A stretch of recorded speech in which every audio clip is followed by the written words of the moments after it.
And it is May 3rd, 2024. I am just wrapping up on getting a few more things set up for us today. Flynn is here, quality control inspecting, and I realized that I don't actually have the wallet pattern that I want to cut out today. So I'm going to go grab it, and then I'll come back and get the remainder set up to actually get the everything rolling here for us. So give me like 5 more minutes.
Okay, now I will have a few things that like I need to figure out simply because I am using a new everything basically.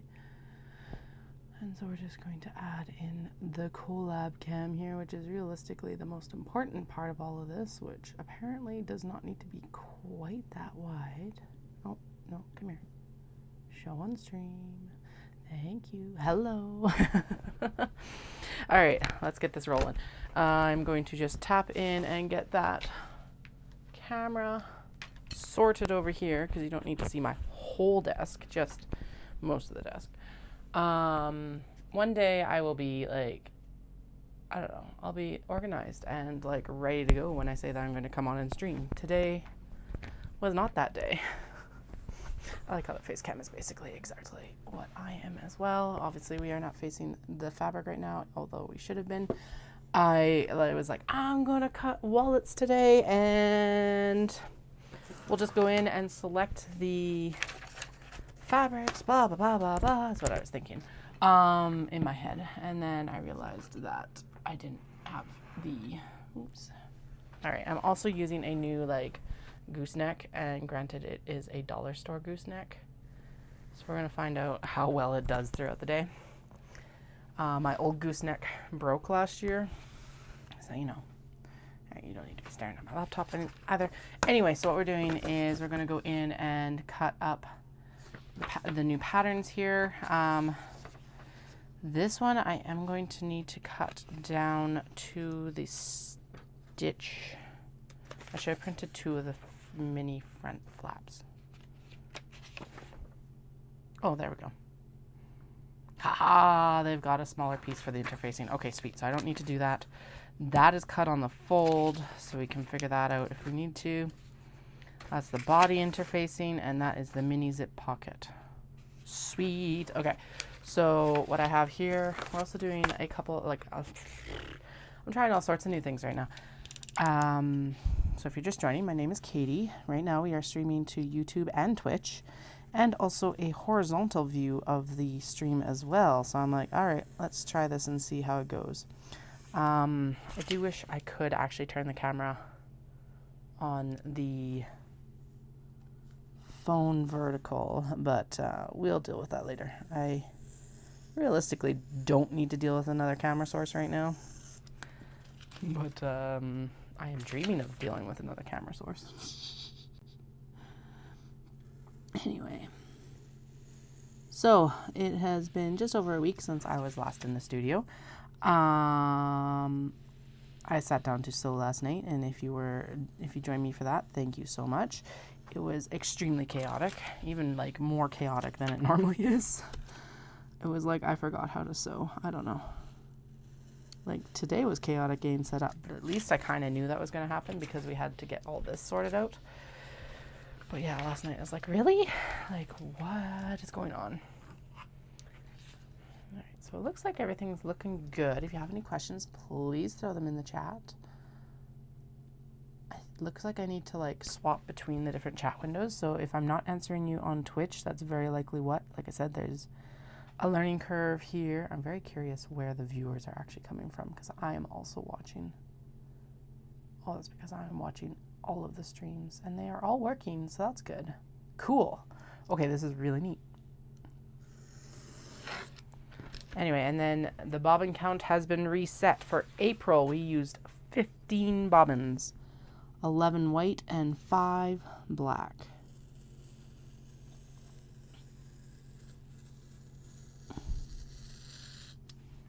And if you're like, Katie, why do you have so many cutting implements? Because you've got a pair of scissors there as well.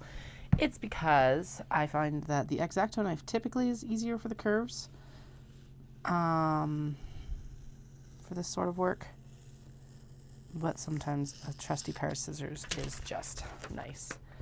I did go a little bit off there, so we're going to go back in and cut again. Also, if you join me at Peace Fiber Festival, thank you so much. I greatly appreciate it. It was an amazing show. So thank you for showing up and being out for that. I never know what to expect with new shows, and you guys blew me out of the water, to be honest. So I always yeah, shout out to you guys. It's actually really awesome because it is actually looking towards my vain hopes of going back to Japan this year are not quite so vain as I anticipated, to be honest. So that is like so exciting, and I am very much looking forward to that if I get to swing it. If the business continues the way it's going, I can go back, which will be good for you guys because it means that I'll have new content like fabrics. My God, the fabrics that Nomura Taylor has been posting recently, so good. I'm just like, oh, I want to go now. I tried to convince Elsa we should, because we've got the half marathon in Canmore on the Sunday, and then WestJet is flying direct from Calgary to Tokyo. I'm like, we should go. And he's like, but he wants to go longer when we first go with the kids. And I'm like, that's fair, but oh my God. So this is, if you're new joining here, or if you're not, you know that I complain constantly about the flight prices, or at least I am like, because I'm always daydreaming about going to Japan. We're going somewhere. I'm always watching flight prices. Anyway, I was like looking at, we will definitely be flying Air Canada when we eventually do go for the marathons in Kyoto or Nagoya or Tokyo, whatever it is. Because the flights with WestJet for the 4 of us were $21,000.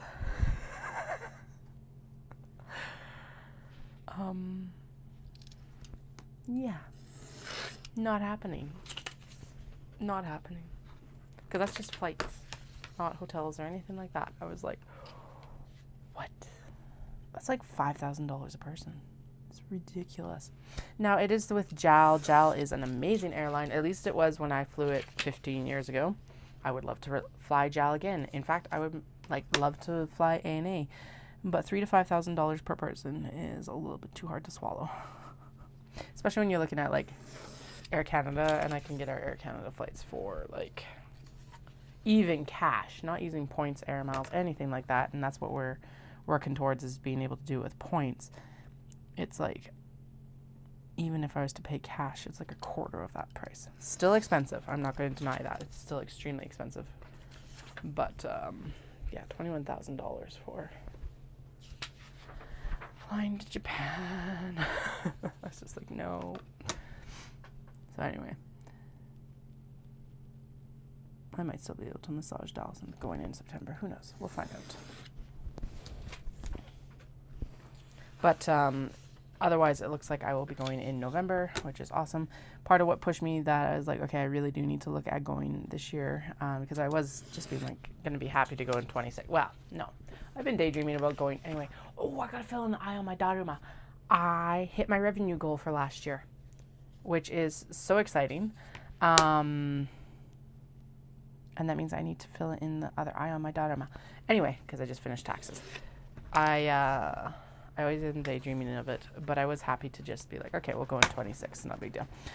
But guys, you've almost sold me out of the charms from Natsumi, which are the little like cat charms and everything like that. So I'm like, okay, yes, I could get them shipped to me, but it is this whole big deal to get them shipped to me because money transfers overseas, blah, blah, blah, blah, blah. So boring.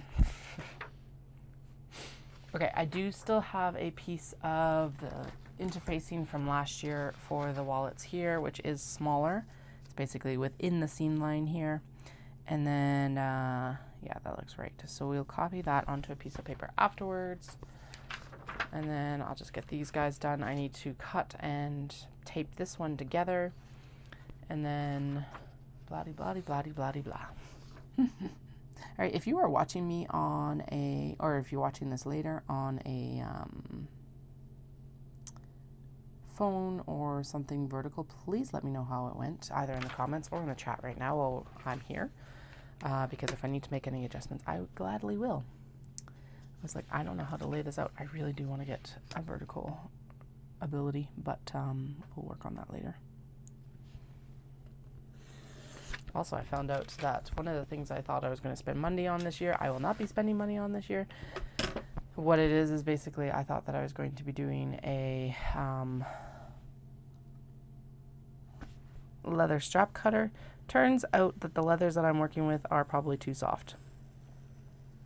It's only like the really heavy veg tan leathers, and it's like, really? And that even the strap cutter that I currently have, which is the handheld, just cheap one, well, it's not super cheap, but it's like inexpensive. There we go. Entry level. One step above using like an X-Acto knife, basically. Is also probably not the way I should be doing it. Like, what? So apparently cutting the leather that I have right now with like a rotary cutter is the way to go. So now I need to figure out how I'm going to cut these massive long straps straight. She's basically like, yeah, you do it this way and good luck. And I'm like, lovely. So I'm just like, another learning curve coming up, isn't it? It's like, I know we've discussed this multiple times, but it's like the learning curves just don't ever end with this stuff. It's like the new interfacing, the new this, the new that. And it's just like, really? Come on. That was crooked. Damn it.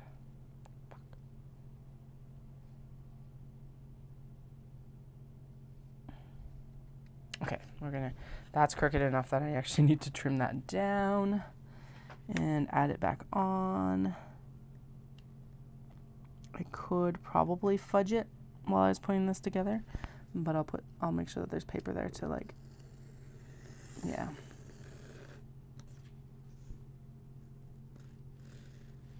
No, that's not gonna work. Okay. So there needs to be that little bit extra right there. I guess I could tape it back together and then like,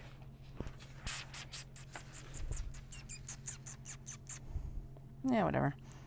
Yeah, I'm gonna have to tape it back together and then recut it. Or I could just reprint. Let's just reprint that piece because that is too much effort.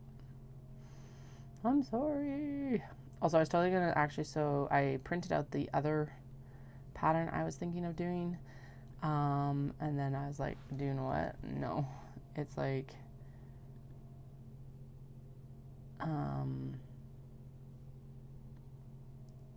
way more fiddly than this one is. This one's still pretty fiddly, but nowhere near as much. And I was just like, do you know what? Let's just do something that has a little bit less.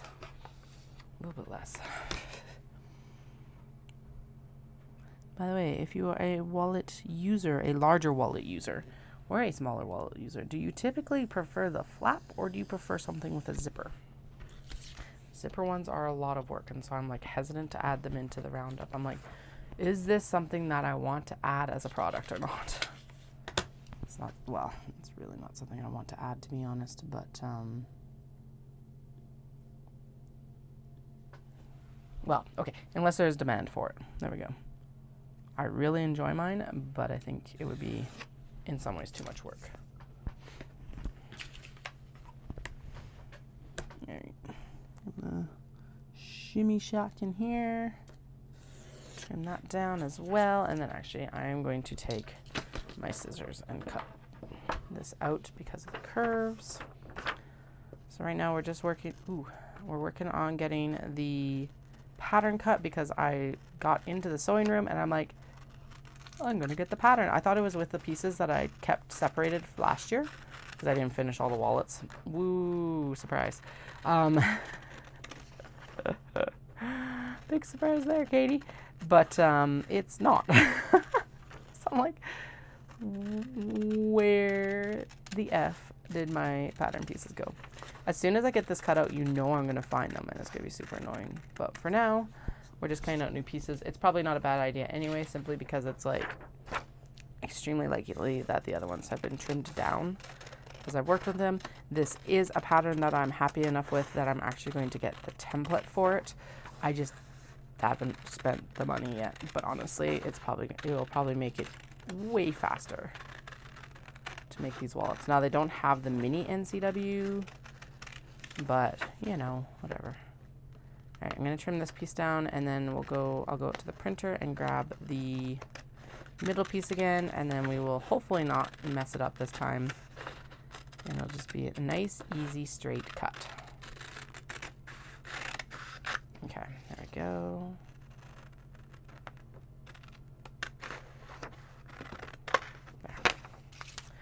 right, so those are the two flippy flappy pieces in the middle. I'm just going to mute the mic and I will be right back.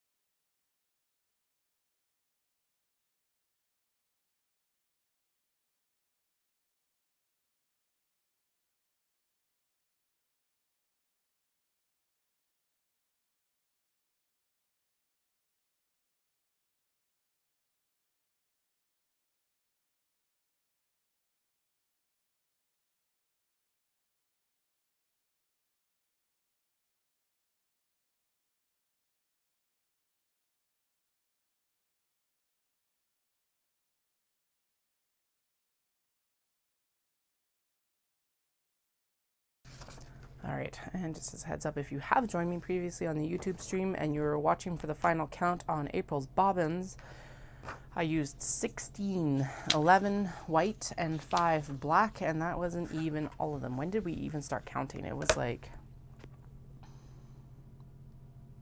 it was 2/3 to 3/4 of the way through the month, wasn't it? Oh yeah, I was gonna try this hack. I was like, how can I make my rulers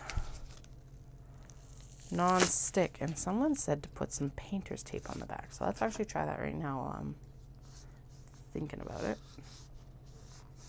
Because basically now there's a little, like, you can hear it. It's a little, it's not perfect, but it's better than it was. Basically what they sell is little, like, sandpaper discs. And I'm like, well, I don't really want sandpaper discs on my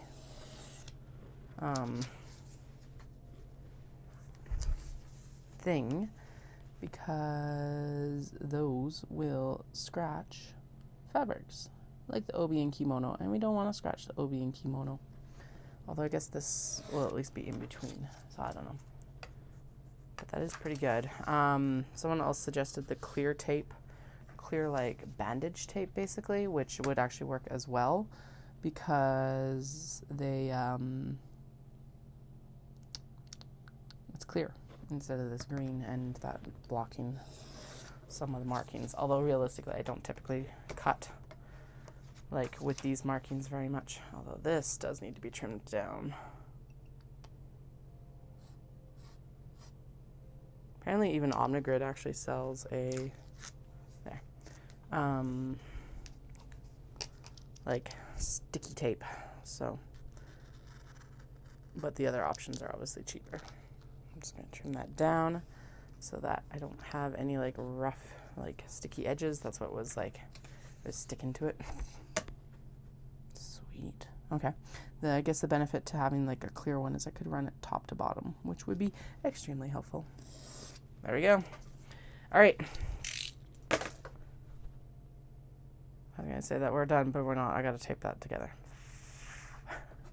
Where is, like I said, one day I will be completely prepared to come in and come on stream. Today is 100% not that day. I am out of practice. I need tape. Where do I have tape? I just saw a roll on the other side. So let me mute the mic again. I'll get up and get it and then I'll come back. Oh, I can see packing tape from here even.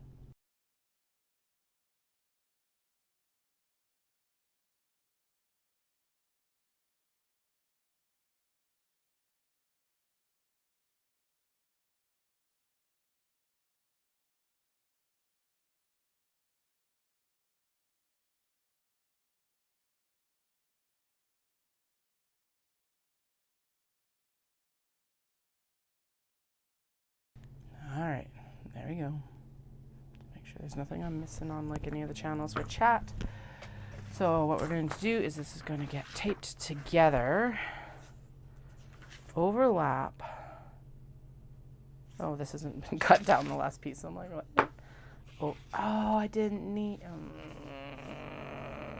It didn't need to be perfectly straight. It just needed to be over.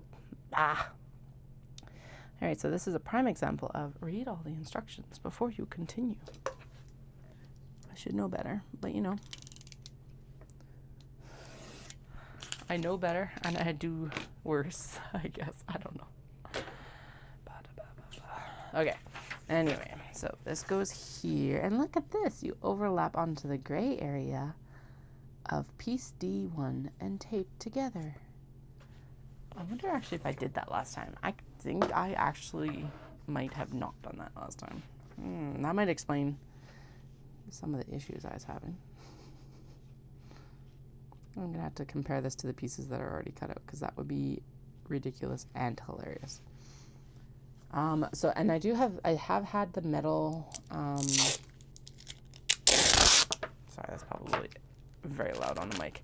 Anyway, I've had the metal tags for these for the past like year and a half, but I was noticing that they do actually, and this isn't a big surprise, but they scuff really easy.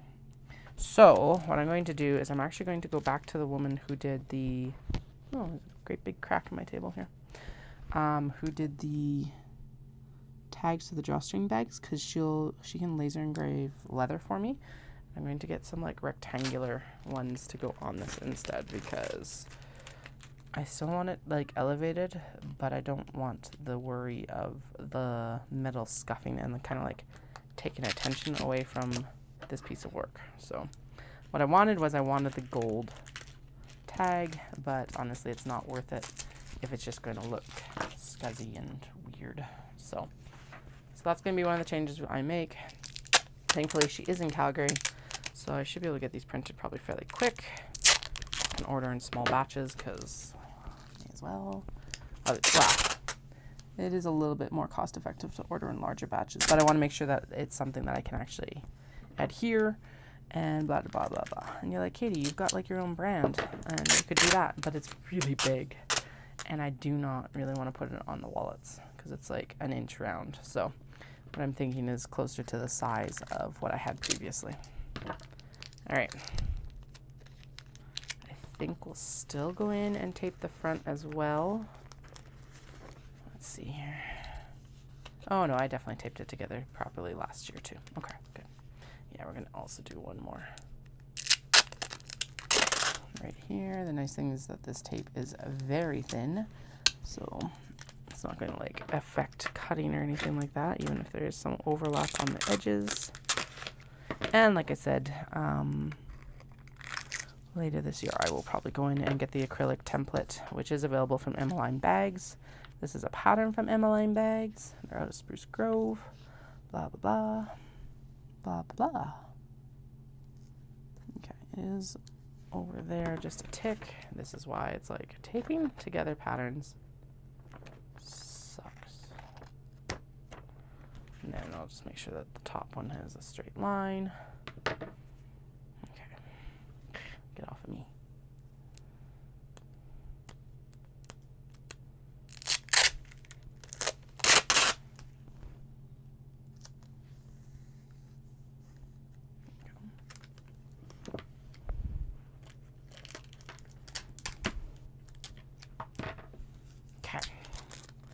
There we go. Alrighty, so those are the pieces for this, and then this is the piece to actually do the interfacing with. So I'm going to cut it from the piece that I flubbed, and then we will go in and we will actually select some kimono and obi to like use in a bag. No, I don't recall the pattern actually calling for this. Oh, what am I doing? But I found that the flap was really floopy and like felt like it was going to be really unstable, and so I decided to do this extra stabilizer because it made it feel better. Okay. Basically what I did is I went in and I took the and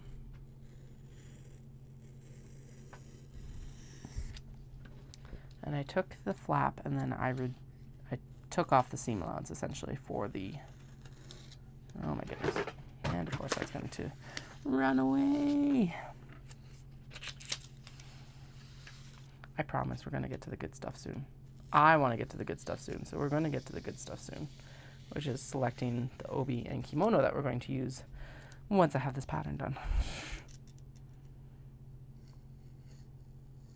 Like I said, I thought that I knew where this pattern was. I figured that I would probably have to cut out the like mini, but I didn't realize that I didn't know where the large one was. Anyway, there we go.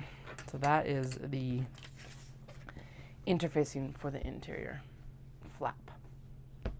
Yay! Okay.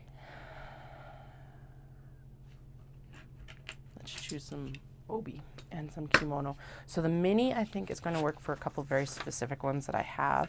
The mini zipper pocket is going to need to be made from, it's going to be done from the Kimono. This one has a center line of wallet body. Okay, so I haven't actually read the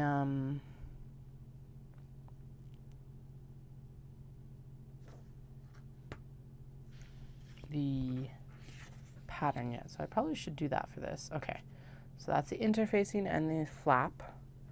And then this is cut 2 light woven interfacing, 1 exterior fabric, 1 lining fabric. Okay, so this is going to be a very similar construction to the main one.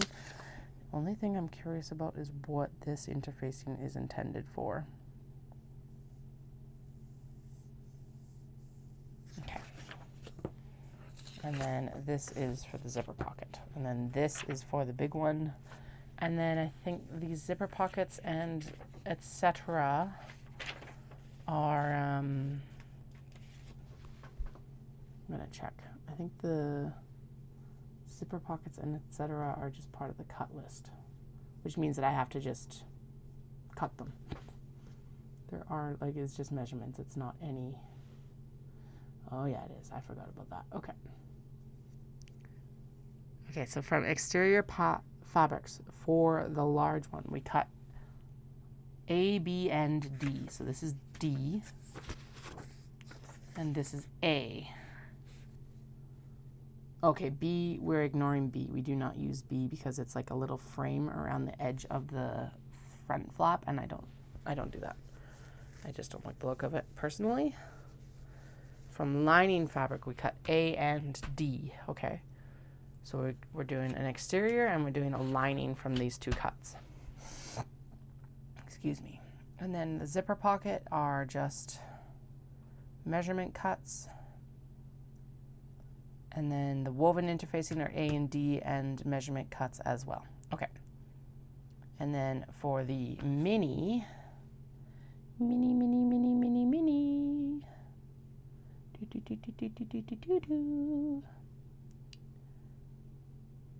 two pieces of this one, which is here,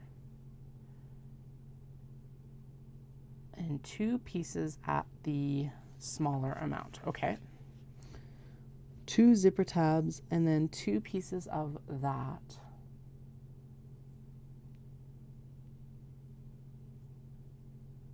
Okay.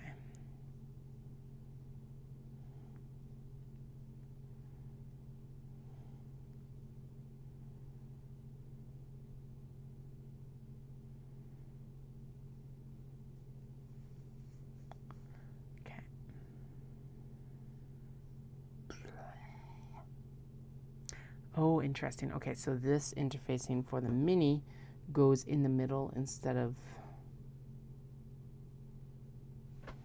Okay, that goes over there.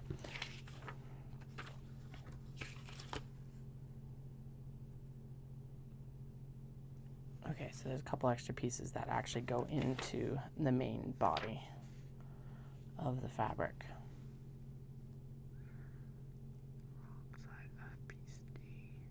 Oh, interesting. Okay, so is this that measurement? Oh, that's really interesting. Okay, so this needs to be, I need a pen. See, I told you, I am never actually ready for any of this. Let me go grab a pen. Oh my goodness.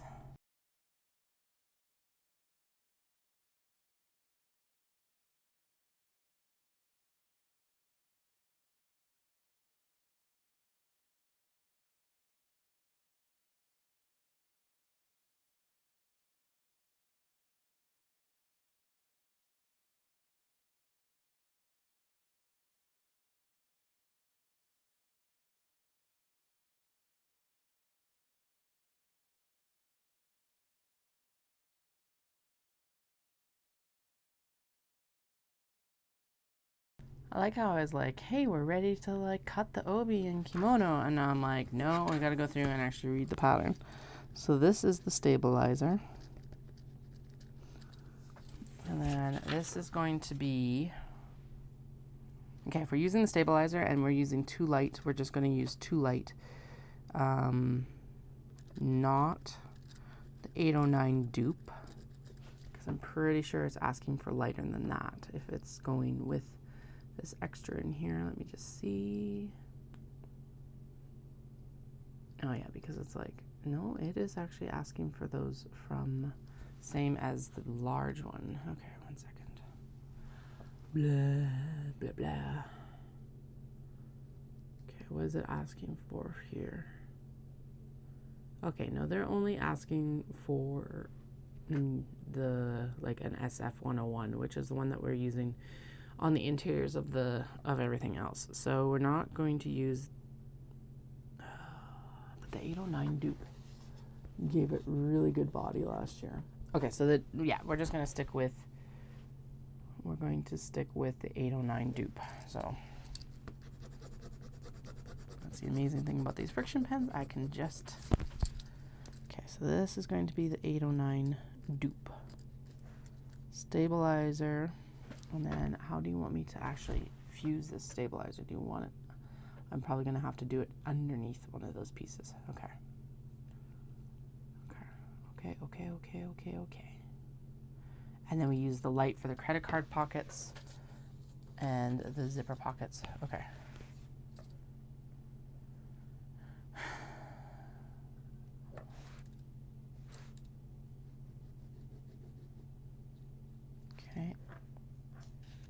Okay, so these are the 2 stabilizer cuts.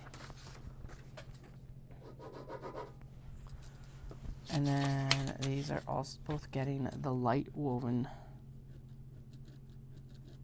Okay, and then I need credit card cuts. So I need like a list. I'm just gonna write it on here because that's probably the safest place to put this stuff. Okay, so that's the zipper pocket. My brains, because I think these are, yeah, so 2 of these G pieces, yeah. Then we need 2 pieces, 2 times. Okay, and then we need zipper tabs.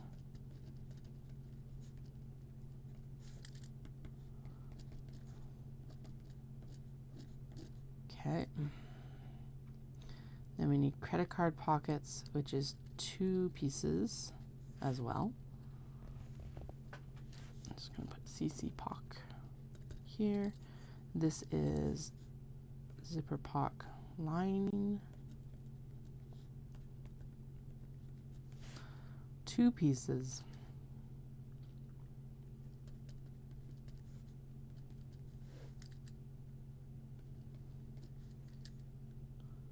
Okay, this actually gives the instructions in both like this or this, or this or this, which is awesome. And then we need 1 piece this. Okay.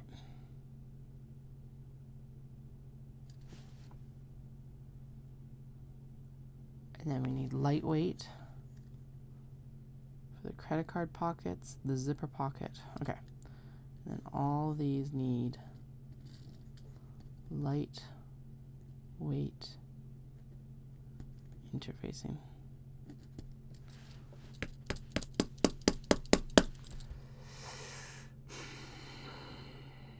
And then these are getting the 809 dupe because the piece A is only light woven.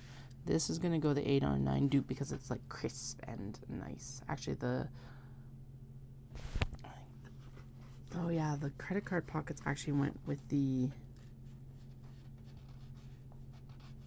but with the stabilizer in this, I think we're going to go with the lighter interfacing because so this is an 809 dupe, which we are going to use on the interior exterior of this for the fusible interfacing. So that's going to be 809 dupe. And then this is getting the light light fusible interfacing plus stabilizer. And then on the exterior, and then the lining fabric is getting the light stabilizer. Yeah, because they're both getting light stabilizers, and then they're getting light stabilizer there. Okay. No, light interfacing, not light stabilizer. That's not the right wording. Okay, interfacing, light, and the stabilizer and the light fusible. Okay. And then for this one, I need to go in and actually write down the other cuts that it needs as well, because nothing can just all be together. It's kind of nice. They basically save a bunch of paper by not making you print out a bunch of rectangles, which is awesome. All right, so we need, okay, just follow those. We got that. And then I need the pocket and the pocket lining. Okay, so zipper pocket. And I'm just going to write these on the various edges. And this is why we're going to get the acrylic template for this eventually. Zipper pocket.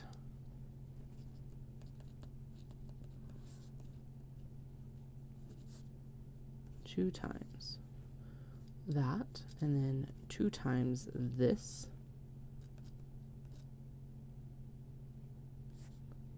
Lining. Okay.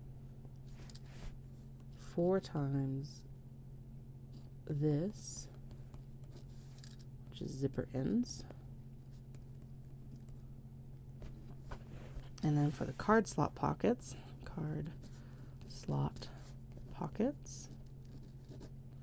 it is the 2 times 8 by that. Pockets, and then we need 1 times this, 8 by this, for pocket backing.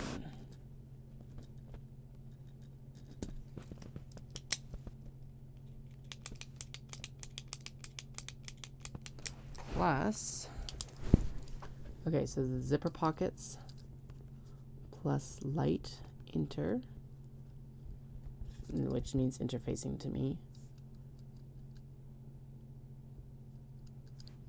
Okay, I'm just going to times 2 times the big number.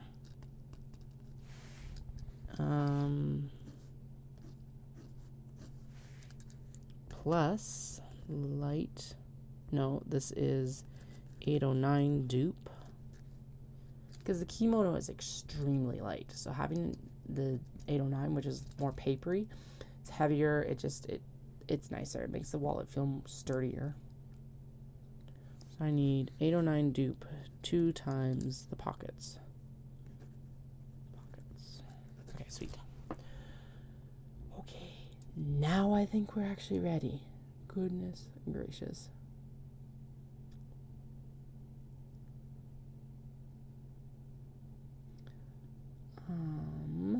All right, now that is interesting.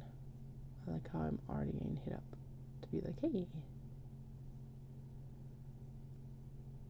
Okay, so everything's looking pretty good. I could shuffle my webcam view over here, but I like the bobbin count being that big. I might shuffle it over to the left as well. You know, just here. Let's actually do that right now. And that is not the thing. Oh, I'm gonna have to shuffle all the font and everything like that, so I'll do that later. All right. I think we're actually ready finally. If we're not, we're hooped anyway, so let's just get into it. All right, so I do actually have a couple. Okay, this is actually good because this room, hey, there's the stabilizer cut for the big guy, so that's good because that means that I can just, now I've got a backup. That is a zipper pocket. Those are zipper exteriors. Yeah, so the card wallets, or the card pockets, got paper backing, all of the card pieces. Okay, Okay, so the card plus pocket backing. And that also is good because it means that's going to stabilize the kimono as well, because it's going to do this. Basically what I'm going to do is we're going to select the stuff out, and then I'm going to throw it directly under here before I even cut anything, which is something that I learned last year. Okay, so these, I do actually have 2 card pockets already done. I've got a card back ready as well. We have a set of pockets, except for an interior piece. Oh no, look at that, we even have the interior pieces. Amazing. And then I have another set of, these look like more, I know that these are two sets of pockets, but I remember cutting those out specifically so that I could get enough of the pattern to make it worthwhile. I do have one here that hasn't been finished yet, but yeah, we'll see if we go through with this. And then what is this measurement? What are you intended to be? You're that by that.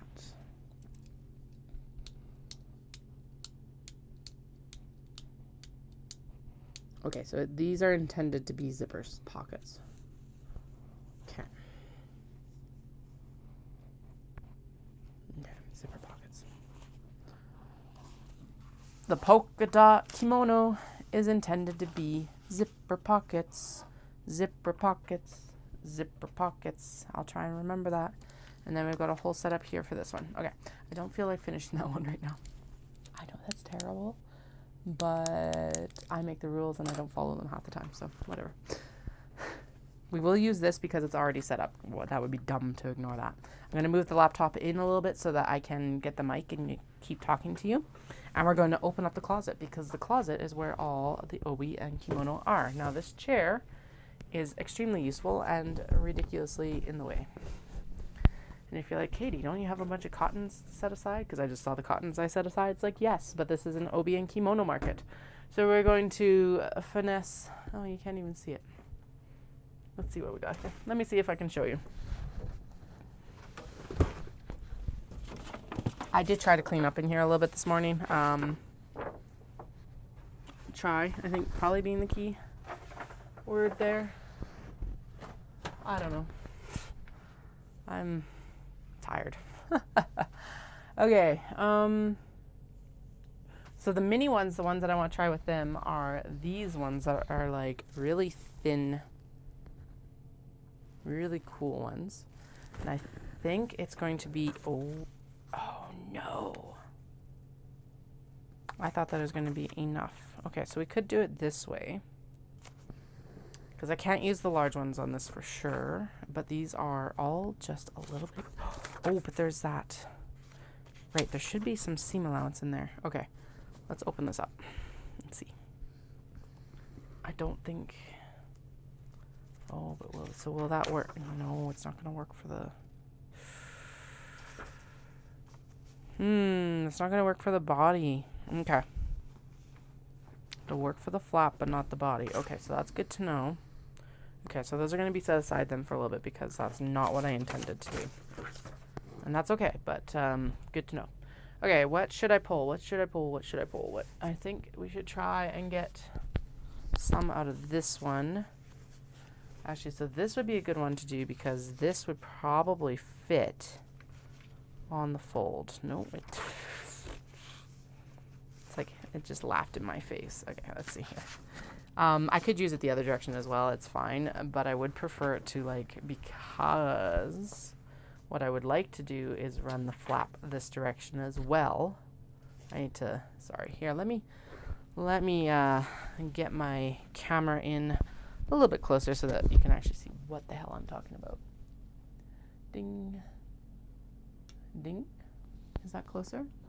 Kinda. What if I telephoto? We might just have to actually move the phone. Hey. Kind of. Okay. Okay, so what I'm talking about is I want to be able to do this piece like this. But actually looking at that, that's not going to be a lot of fabric. So what if we did it like Here's the thing. These are something that, oh, it would look really nice that way. Damn it. Oh, but then I could do the, okay. So this could be cut this way, and then we could cut an interior piece out of the other side, maybe. Then what if I, yeah, no, okay, so we're gonna do that. And then we could do the, oh, but then they're gonna be running different directions if I do it that way. Okay, so do this, and then do, is there enough fabric? There is not enough fabric. What if I unfold? Because of course there's, let's take the, I'm gonna take the interfacing out of this one because I am no longer in the stage of actually using the interfacing. It is very good for a lot of things, but it ends up in the seam allowance quite a bit. Oops. Oh, well, we're going to just, there we go. Let's see if I can make it work from here. So I could cut it this direction. That would be perfectly fine. But the thing about that is then this ends up on the fold, which is not what I'm going for. I want to show off as much of this kimono as possible. Or this obi. This is obi. So what if we... Oh, this is why this takes a little bit longer and it's a little bit more of a passion project. And why these don't always get done as quickly as, like, say, project bags. Okay, come here. Do you know what we're going to do? We're going to fold this in half. I don't know why I didn't do that before, but here we are. Okay, so we're going to fold it in half. That's going to give us a generalized idea at least. No, there's not enough fabric for it. Damn it. Okay. I don't think. No, there's not enough.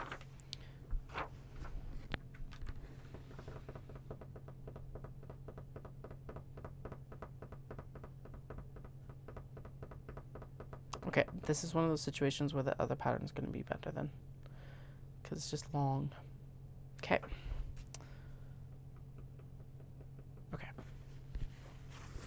Set that aside. Alrighty. Because we actually will use it probably then. Okay, so in this case, that flap is in a very nice position there. And then what happens with this? So so it still runs into that issue that is on the bottom. So what can I do to change that? So I can make this into a fold piece. What if we did it this way? And then this would at least run, yeah. And then these pieces would still run along where it's more visible. So basically along the back of the wallet, because you'd end up with this. So it'd end up along the back of the wallet and it would end up along the like,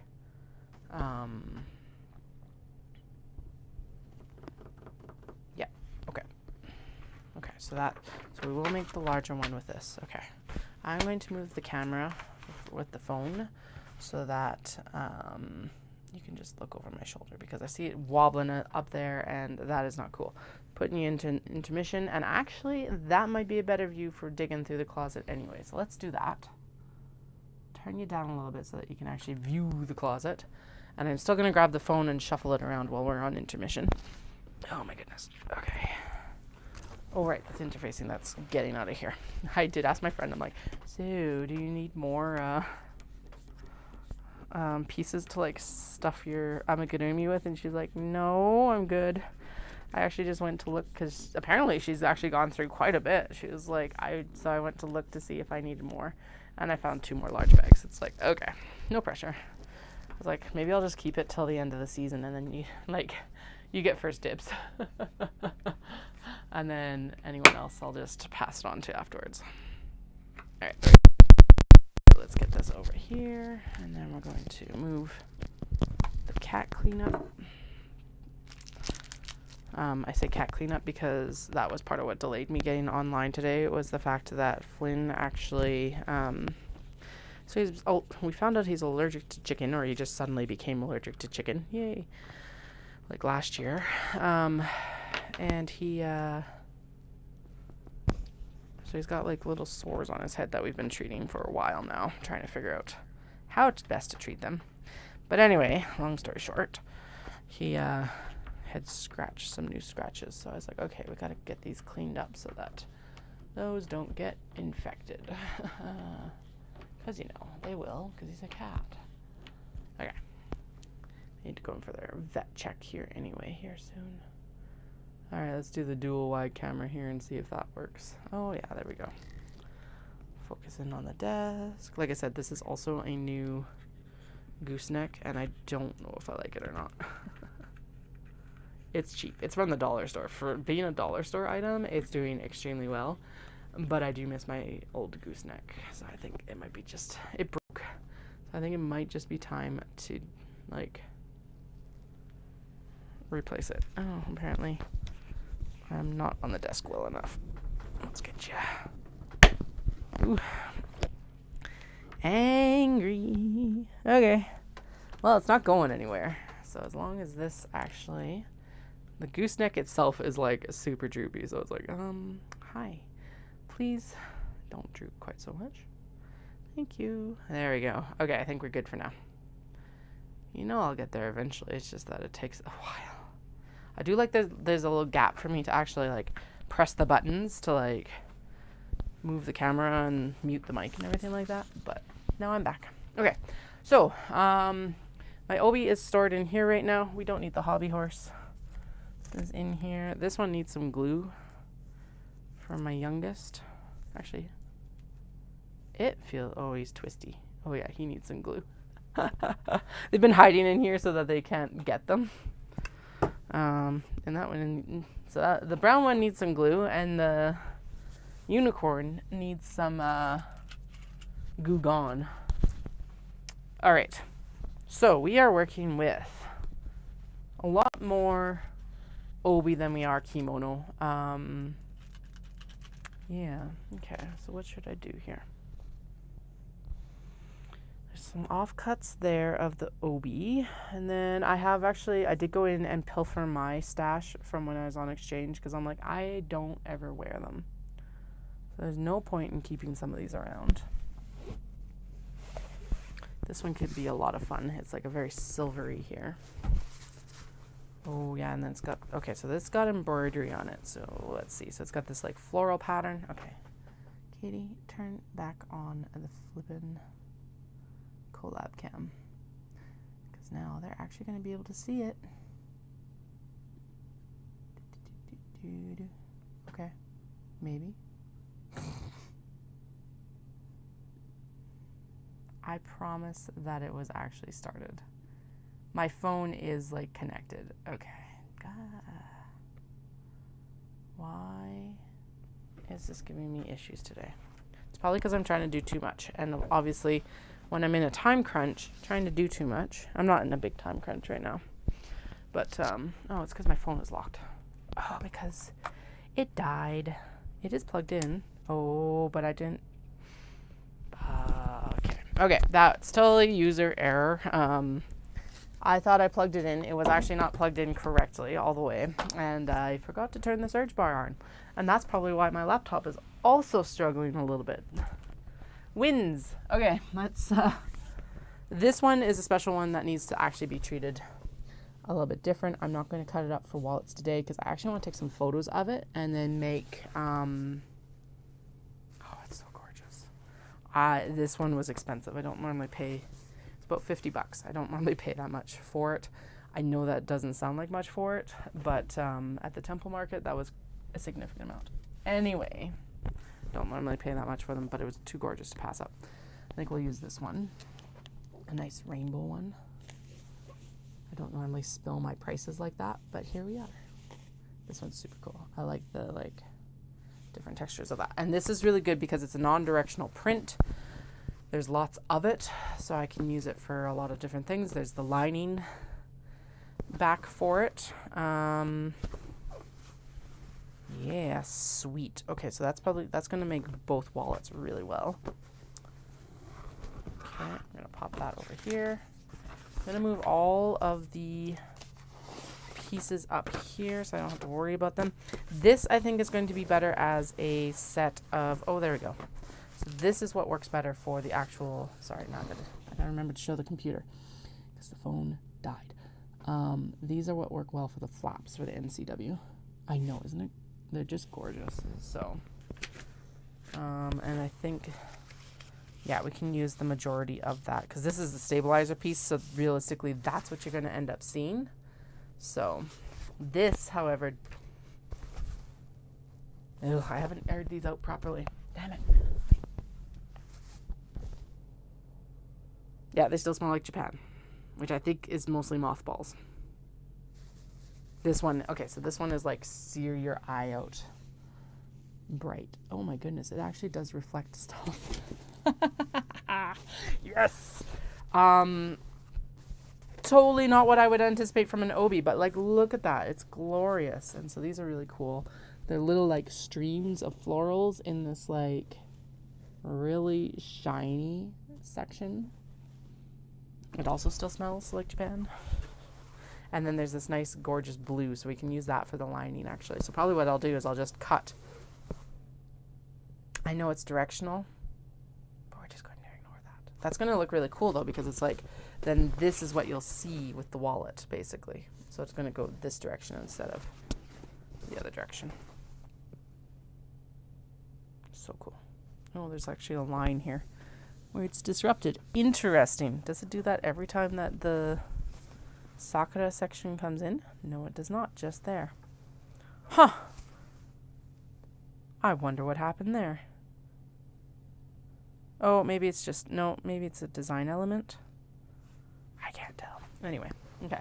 Well, these have to come out and we're going to I'm going to loop them over the closet door for now. And that's going to be their airing out a little bit. Okay. I was actually really thinking about this closet the other day and I'm like, do you know what? I should almost take the shelf out and start hanging all of these. This one is gorgeous though. It's actually got like iridescent flecks in it. And like, so I walked away from it because like I said, it was more than I typically spend on these. So I walked away and then I was like going to the bus stop to go actually shop Nomura. And I turned around and went back and bought it because I was like, nope, that is one of those ones I am going to regret if I don't buy it. So here we are. So that is a 6-foot door, and they are longer than the 6-foot door, by the way. They are on the floor.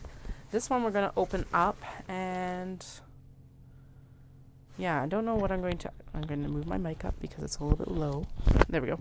I don't know what I'm going to do with this section right here, but I feel like it's going to become like a wedge bag or something like that, because basically when you're wrapping the kimono or the obi for the kimono, this is what you actually end up seeing right here.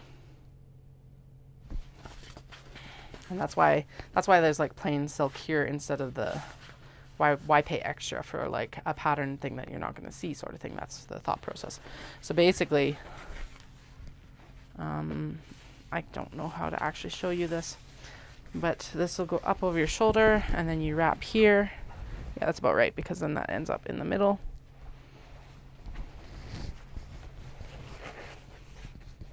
And then this ends up about here when it's done correctly. And then this ends up going back and around.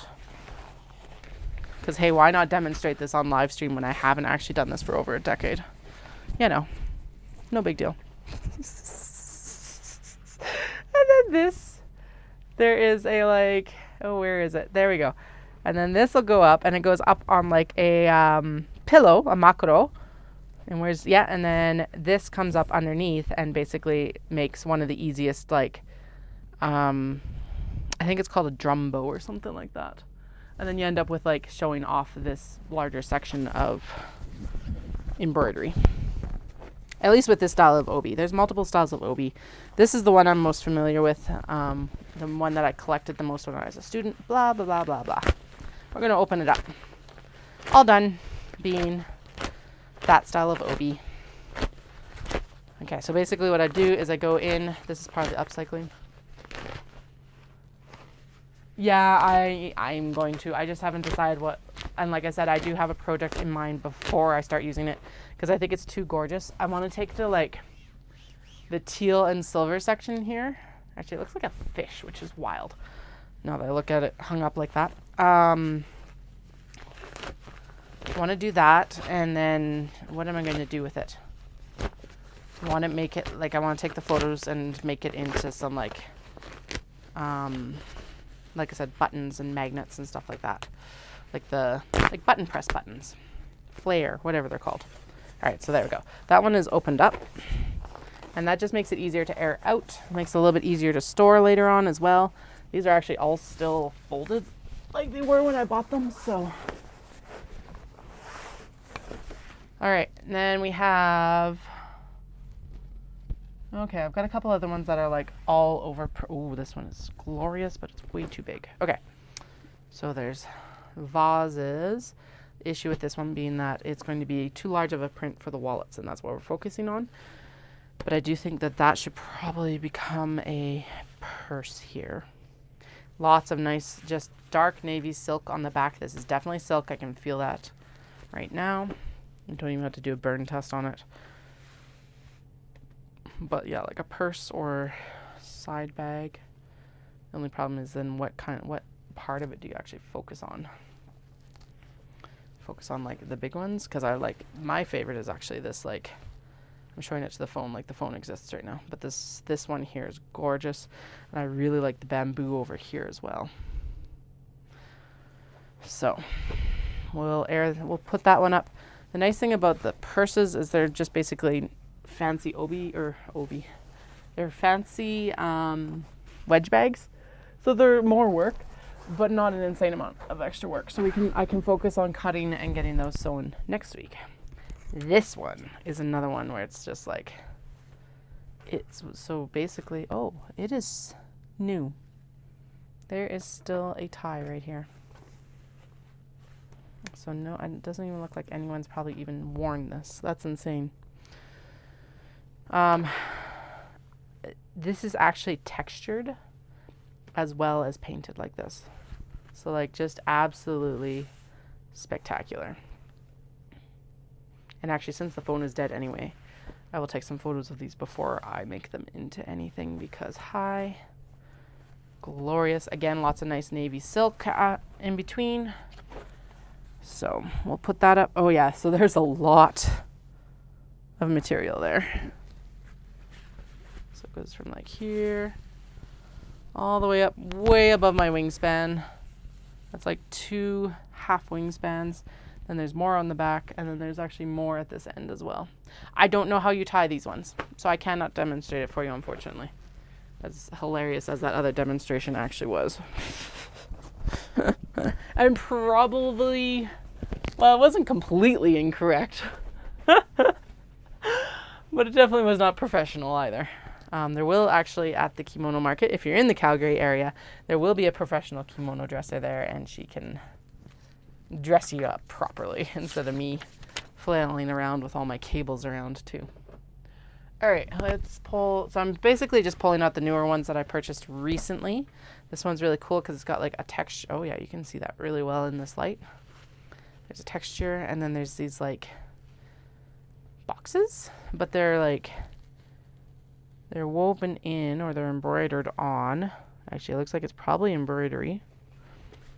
And it is so soft. Oh, and then what?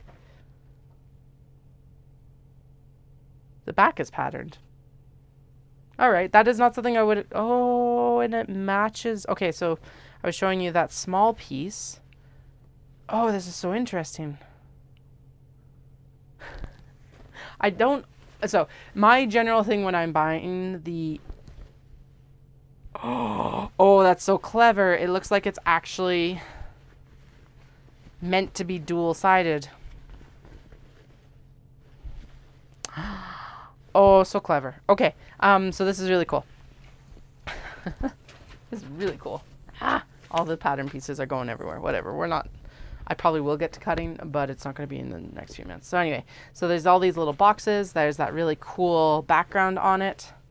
There's these boxes. So this would be the piece that is part of that pillow bow or drum bow in the back if you're tying it that way. Like I said, that's the only way I know how to tie an obi. I know there's so many different ways. And then it looks like this would be the piece that's actually on the waist if you have it set that way. So this would be the waist piece. And then, but on the other side, there is a different floral motif. It's actually like a rose. You can't see it very well there, but it's like really obvious in person. So that would probably be worn like this. And then this actually flips, and there's a rose motif on the back of this one for the drum bow. So cool. Okay, I've never seen that before. Obviously, I have not seen all Obi, but that's super cool. Oh man, it makes me not want to cut into it right away either. Damn it. Okay, well, we'll hang it up. I'm gonna pop the stitches so that it hangs flat at least. And then, but that is super cool. All right. So this is part of the reason why I do, like, obviously I have quite a bit here, but I do want to go back to Japan in November because I'm nearly out of charms. And it is looking more and more like I will be able to make that trip. But I'm nearly out of charms, and I want to be able to get some more kimono. So the focus of the trip, if I go in November, will be the temple market, basically. That's it. With like a small top-up on cotton and cotton linen blends, because it's dumb to go and not do a small top-up. And because Noma Taylor is like taunting me with what they have coming into stock right now. Yeah, so now the question is how am I... Fuck. Damn it. It's too good. Okay, so I guess what we'll do is this big motif that's like this one, we'll use that for a wedge bag. And then we'll use the back floral motif, wherever it is. Where did it go? Oh my God, you know I'm not crazy. Oh, it's on the back of it. We'll use the back floral motif, or at least a good part of it because it's too tall, but a good part of it for another wedge bag. And then we'll use the fold waist, like as in like body waist, not as in waist material. The waist ones here for the wallets. That's what we'll do. Okay, that makes me feel better. Alrighty, on to the other side with you. Air out, please. It's going to air out even more as I work with it and everything like that, but you know what? Whatever. Okay, I'm just going to double check on the streams here. Awesome. Alright, I'm going to go around, turn the tech on. I'm going to make sure the tech's on. And then this needs to hang up so it can air out a little bit better. Okay, I am not going to describe my eldest in one sentence. Your passcode is required. I do not want to try and get my phone in and out of this right now. So we're just going to, I'm going to try and do it with it still in the cradle thing. Ding. Ding. Come on. Ding. It was the youngest's birthday yesterday, which is wild. I'm like, really? This is insane. And realistically unbelievable. It's like, how do we have both of these two critters in our house? One of my spin teachers is like, I've got kittens. And I was just like, oh my God. If it wasn't for the fact that every time I think about adding a third cat, one of the kids or one of the cats does something and ruins my illusions of how much a cat would actually help my mental health, I would totally get another kitten. But since they insist on like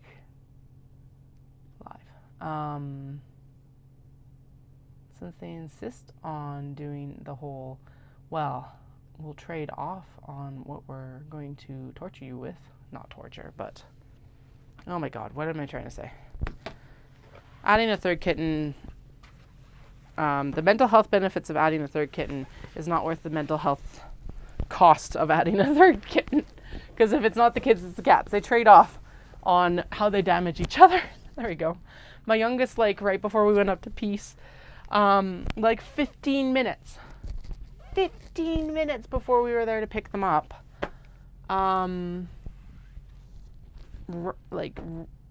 they were running around in school and they ended up falling into the shelf that's in the school. It's like had a great big like goose egg and it's still a scrape right now, and it's just like, oh, of course it's always right before you're going to go out in public and do something.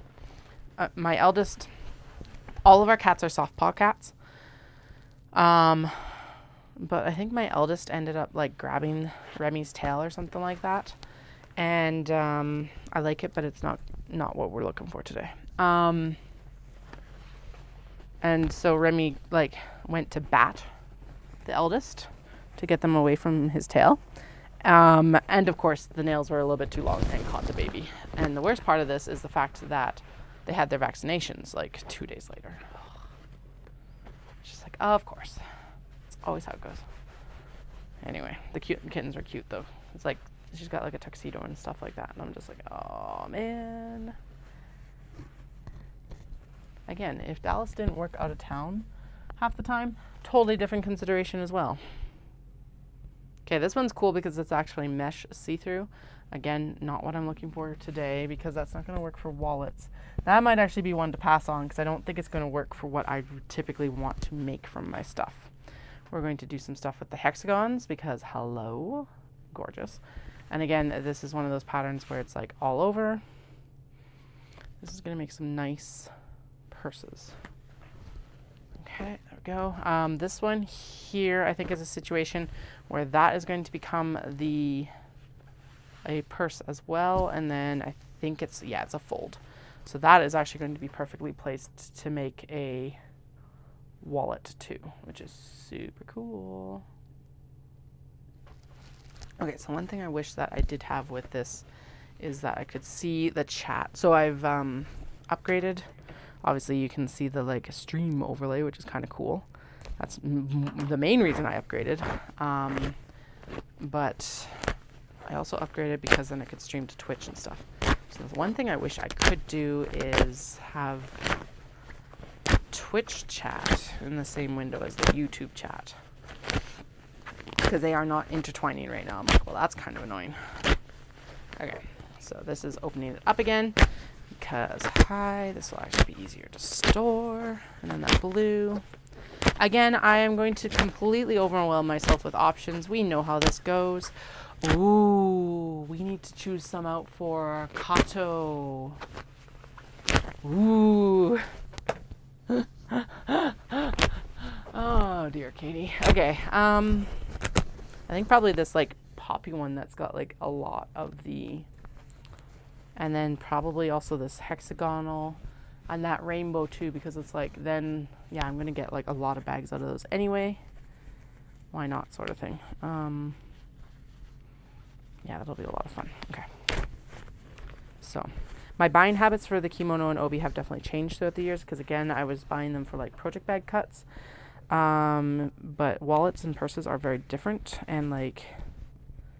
Well, there's some different principles to them of like what I actually want to see from them.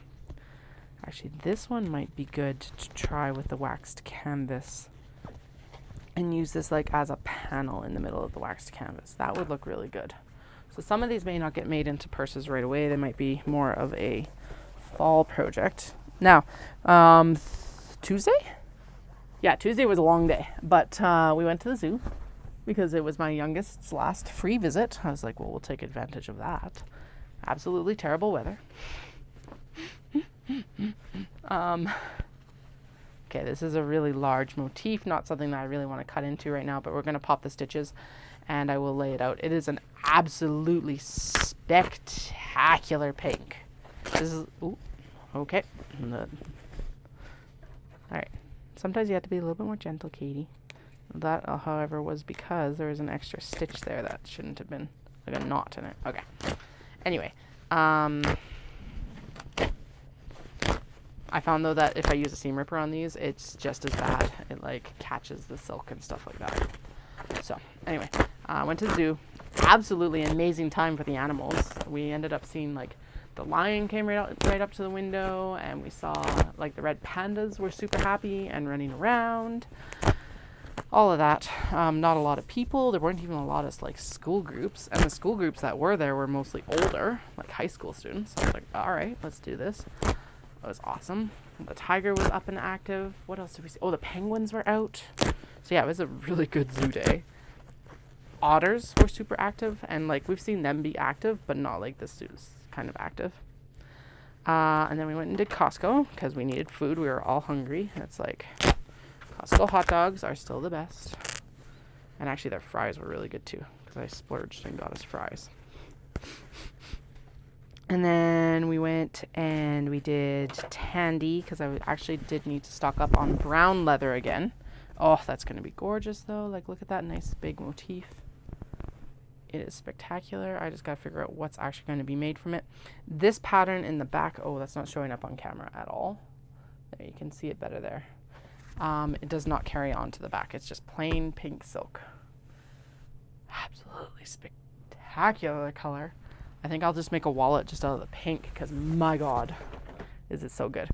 Anyway, and then yeah, I'm just gonna have to figure out what to do, because these parasols are really tall.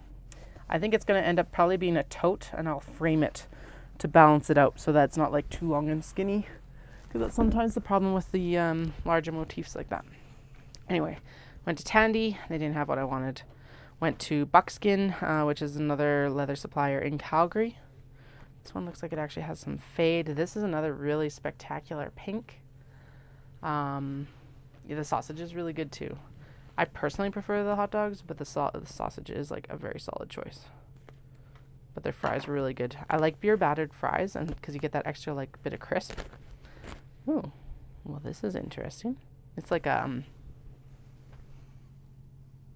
that is a very different kind of interfacing in there. It's like very loose woven, and it looks like it's like hemp or something like that. That's so cool, because most of the time it's like carpety. It's not carpet, but it's carpety. Anyway, what do we do? Tandy, Buckskin, and then actually I did go up north in Calgary. We have a like not quite wholesale, but they weren't charging an arm and a leg for waxed canvas, and so I can play around with the waxed canvas before the fall. I will get samples from the supplier I'm thinking of going with, because it's still like half the price. But for the like, if I wanted to get like a purple to match these like pinks or something like that, I'll probably be doing black, because these are huge. This is gonna need to be framed as well. Oh man, it's gorgeous though. Picked up some waxed canvas to play around with and just see what I need to do to be able to sew with it effectively is mostly it, because like I'm pretty set on using it. It's just, yeah, figuring out how to sew it. I don't think it's going to be that much different, but you know what? We've been on a lot of learning curves this year, and so it's better to just assume that it's going to have a learning curve.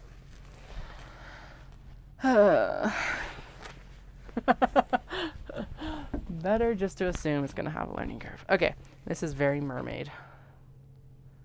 So that's all shimmery, very much scales. This is not really going to work for the wallets like I thought it was going to. What I will probably do, oh yeah, look at that. So this is actually a really cool textured silk on the back. It's very light. You can see the pattern through it, but it's like really, yeah, it's really cool. Okay, so what I would do in this case is we'll cut the flap. Oh, they're street sweeping today, so I can hear the people's. All right, yeah. So we'll like cut the flap this direction, I guess. This direction, yeah, because realistically, it's going so that these are upright. But I think in most of our brains, it would. I think because I'm thinking mermaid, I think probably down is going to be better. Learning curves are not a bad thing. They're just. I don't want a curveball learning curve this time. That's what it is. Yeah, so we can do that, and then we can go in here, and then we can go in here, because the back is non-directional. Sweet. Excellent. And then I think I can do the same. Of course, I have lost all the pieces for the large one. Yeah. Stabilizer. Oh yeah, that's gonna look glorious. I'm gonna have to be really careful though, because it's got a lot of horizontal lines, and so I gotta make sure that the horizontal lines stay as horizontal as I can. And then will this work for the? Yeah, and then we can cut those out here. Sweet. Okay. So basically, what we'll do before I go in and cut these out, yeah, is I think we'll go in and we'll open it all up, and then I'm just going to like. I said I was thinking that I was going to interface the crap out of everything, but I just realized for some of it I'm going to have to put the stabilizer under it. So I don't know what I'm going to do. Oh well, we'll figure. That's like 2 hours from now, Katie problem. Because apparently I'm still just going to go. I'm just going to go through the whole stash, and we're going to see what we're going to see, and see what we're going to do more or less. Some, like I said, some of these I've opened up now, and they are not going to work. Oh, that's so gorgeous. I think that I know someone that's going to be perfect for too. So I think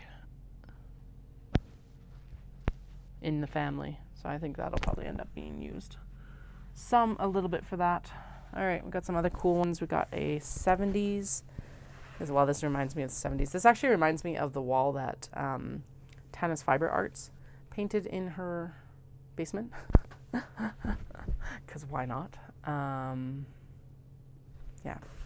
All right. But that is definitely going to lean more towards a purse or a framed tote. I'm just going to double check because I think this was one that was on the fold before I opened it up. Nope. We don't have... Okay, so there is no fabric that will be appropriate for wallets on this one. I don't think. It doesn't look like it. No, at least not before I cut out those, because we're not going to end up using a lot of this, like shimmery. Oh yeah, that's showing up really well on the camera. That would make some really good wallets. But I want to preserve that for this portion first, although there's so much of it I think would be fine. Basically, I would do the flap out of this, and maybe could we get the body out of it, I think? Yeah, get the body out of it. And then cut the flap out from the bottom here where it kind of like fades off because it's got a cool edge here. So it's got like a wavy... Yeah, you can't see the fact that it waves, but in person it's wavy. And then you could do a like... So that actually took advantage of that. And then you'd still have enough. Oh, more than enough. Okay. So yes, I am going to cut into this one then. Never mind. Those were lies that I wasn't going to. Okay. I should be separating these up on the doors into the ones that I'm definitely going to use right away and the ones that are like, no, this needs to be a purse. That is just spare blue. Excellent. I keep around a lot of the stuff that's on the back most of the time if I don't use it for the bags that I've already sewn from it, because it ends up being extremely good for like stuff like this where it's like I end up needing lining because it's navy. May not be the exact navy, but it's going to be on the inside, so who cares? Again, another absolutely spectacular one. This one will need to be opened up as well. A lot of pattern on here. One issue being that is a very large pattern. So let's see. Yeah, so it ends up being folded here as well. Okay, so because most of the time what I do is I cut the flap out of, like, I can get 2 flaps out of one piece here, sort of thing, right? So let's see. This mini would actually work if I were to line it up right there. That looks amazing. Okay. And then, yeah, definitely. With this one, I would probably, oh, that's tough because here's the thing is that, like, this pink one here would get missed on all of these otherwise.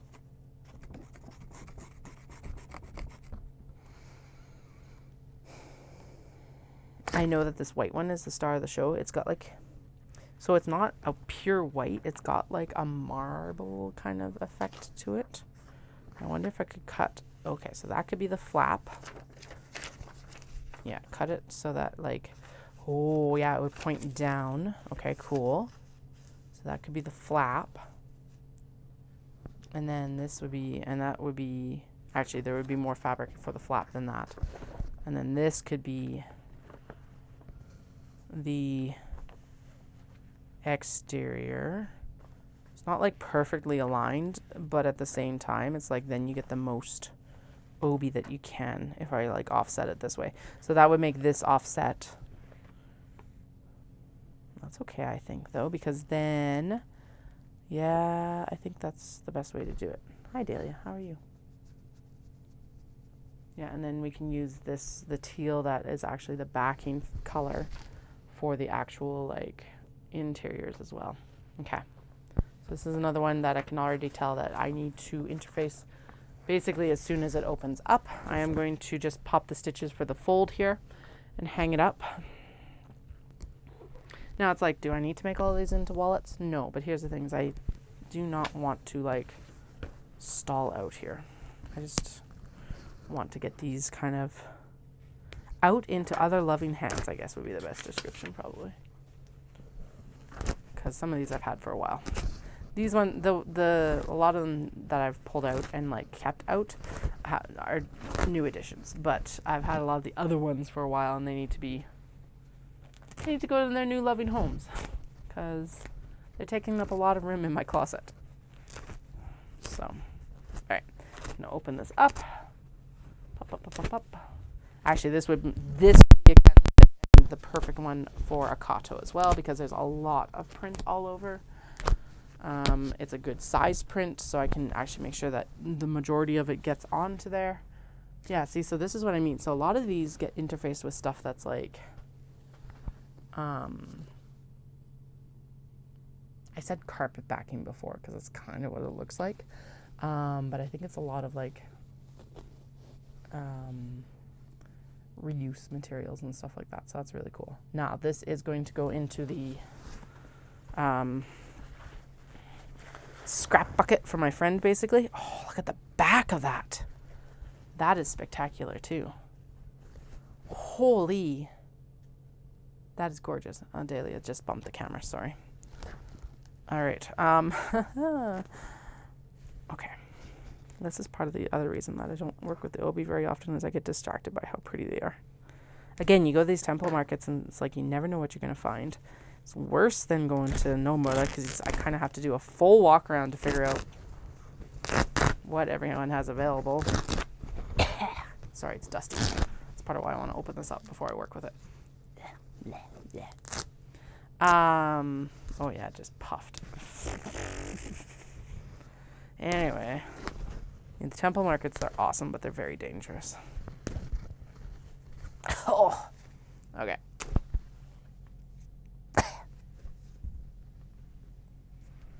I used to use this, but honestly, the more I've opened up and the dustier they've been, the more I'm like, no, we're not going to reuse a lot of that.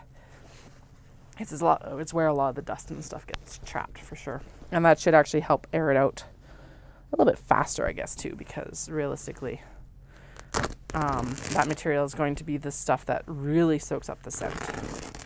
Or at least, that's what I'm going to tell myself in my head. That is so gorgeous. So it's going to be a wallet. It's going to be a kato. Dahlia, you are in the way. I love you, and I'm sure my followers love you too, but you are in the way. Anyway, kato, blah-de-blah, blah-de-blah. I don't even know what the other two are going to be. Katos and wallets, and then probably a couple other things, because there's a lot, like I said, of material here. So, all right. Spectacular. And you go up to air out, please. Up. Oh, no, that didn't work. Poof. Anyway, so one of the things I was thinking that I should actually swap out, because it's like, really, I don't need this shelf in here, because at this point, I don't have my yarn in here. This shelf is really good for storing yarn on. It's still really good for the Obi as well, but I was actually thinking that I could put the arm back in and actually hang all of these, and I would have more room. Do I need more room?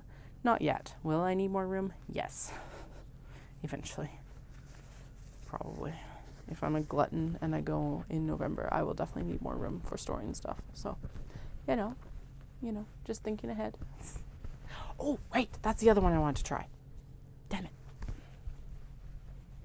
Okay, so there's like a square bag that I really want to try, but I don't know. Actually, these may... No, that would be better for kimono. This one will be really good for wallets. I do not feel like working with it right now. Okay. Are we even going to work with all the ones I've pulled out? Hell no. But I'm pulling them out just to see what we have available to us. So this one I've already made a lot of handbags with. We're going to cut this and we're going to do kato with it. Let's just decide that that's what we're going to do right now. Ding! Actually, in Dawson, a woman came up and she bought one of the kimono bags. And I'm like, have you seen did you see the matching wallet? And she's like, no. And I'm like, you feel like a person who's going to appreciate having both. This is what I mean when I'm talking about a maker mark, by the way. So there is a full-on maker mark. This was the end of the Obi. It actually still has the fold line there, which is really cool. I cannot for the life of me read it, but it's really cool to see the maker mark. And I think it's probably like the studio's name. And maybe like the person's name is like embroidered on these sides here, but it's just really cool. And it looks like it's Daishima something. It's like the kanji for big and the kanji for island and then something else. So I don't know exactly, but you know, it's still super cool to see. All right, just making sure everything's still going through here. Anyway, we're gonna make a kato out of this, so that I'm gonna tuck over into this corner here, because that's, oops, stay there, because it's been aired out for a while. What else? What else? What else? We've got some golds and reds. What's this one? I haven't looked at this one for a while. Oh, it's very unique. All right. Yellow. Oh, and it's got a really large motif. Okay, this is a very distinct color. That's going to need to go to someone who's like, this is their color for sure. It's like a gold mustard yellow. It's gorgeous, but it's definitely distinct. That looks like those are going to be two very good wallet flaps there, but maybe not one to focus on today. All right. Got one that's got an all over pattern. I've got a couple that have got all over patterns here. What else? Let's see.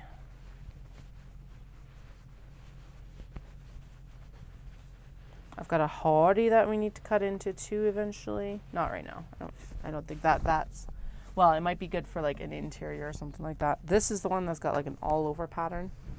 I think it's like a nice neutral, but it is a neutral. And I don't know if that's something that I want to focus on right now either. I think I'm getting to the point where it's just time to start probably cutting. I think this one might be in too bad of shape. Oh, it's very interesting as well.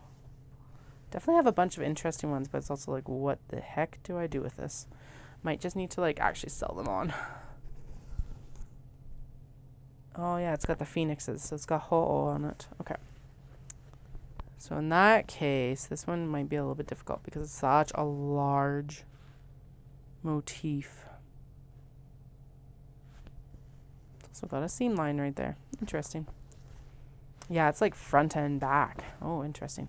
This might be a good one to actually do as an interior to a purse, to be honest. I know it's Obi. I wasn't planning that. But, like, that might be the best way to use that one. Just because there's so much of it. Okay. All right. Not today. Like I said, we're going to go through the whole stash today, mostly because it's fun. I want to show them off. And because I don't actually remember what, I don't work with the Obi as often, so it's good to just remind myself what is available. This one's also very distinct. Also something I'm not 100% sure why I bought it. It's really, really, really, really cool, but it's going to be really hard to use. So this might be one that goes into the D stash. There is a woman I know in Calgary who does a lot of really cool things with the Obi without cutting them. So she might be the person to get in touch with, since it's like I bought stuff that like was interesting, but in an abstract sense in some ways. Yeah, and this one's still in really good shape. All right.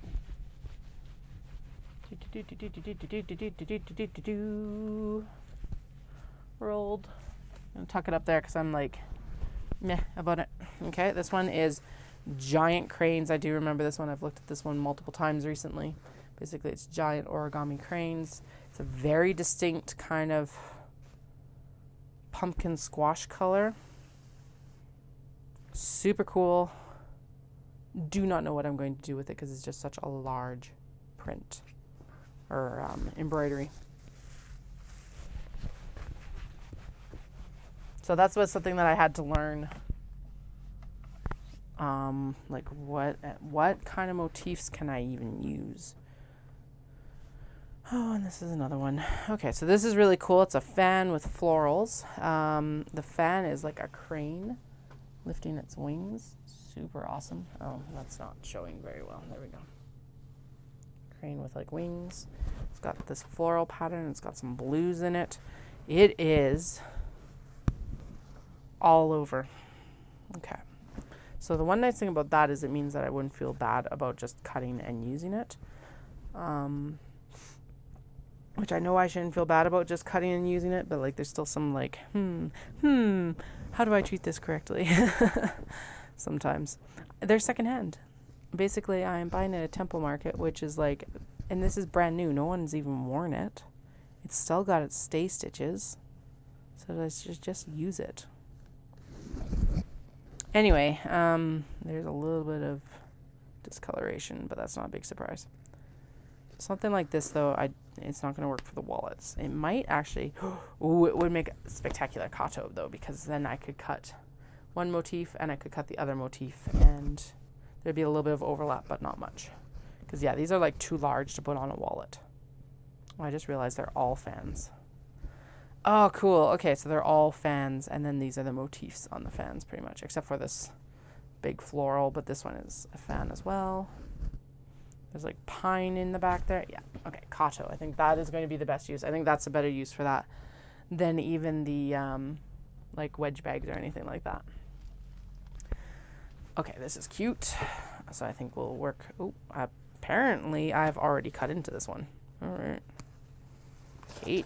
Let's pull the interfacing here because that's also going to make it a little bit easier to decide. Let's go to store. Still dealing with the dust from the last one, I think. I am going to need to go out for a coffee here because I'm noticing my mental capacity is rapidly like decreasing. Okay, so this is a very large print as well. I think we'll lean into the kato with this. There's quite a significant amount here. The other thing that would be interesting to see if I could do is the Heidi from Swoon, which I could make into a crossbody flat bag. And it's a pretty interesting construction and a pretty interesting bag. And something like this would look very good in it. I love all the little sakura here. And I really like this like big daisy, Cosmo, whatever it is. So, and then there's the nice, so it's a nice rich brown. It's kind of like an orange brown. So into the kato, at least. Okay, what's this? I should do this more methodically, but whatever. Ooh, I forgot about this one. This one is also gorgeous. And also, ooh, I'm like always shocked about what I actually have in my stash. Oh, this is interesting because it's like there is no back side to it.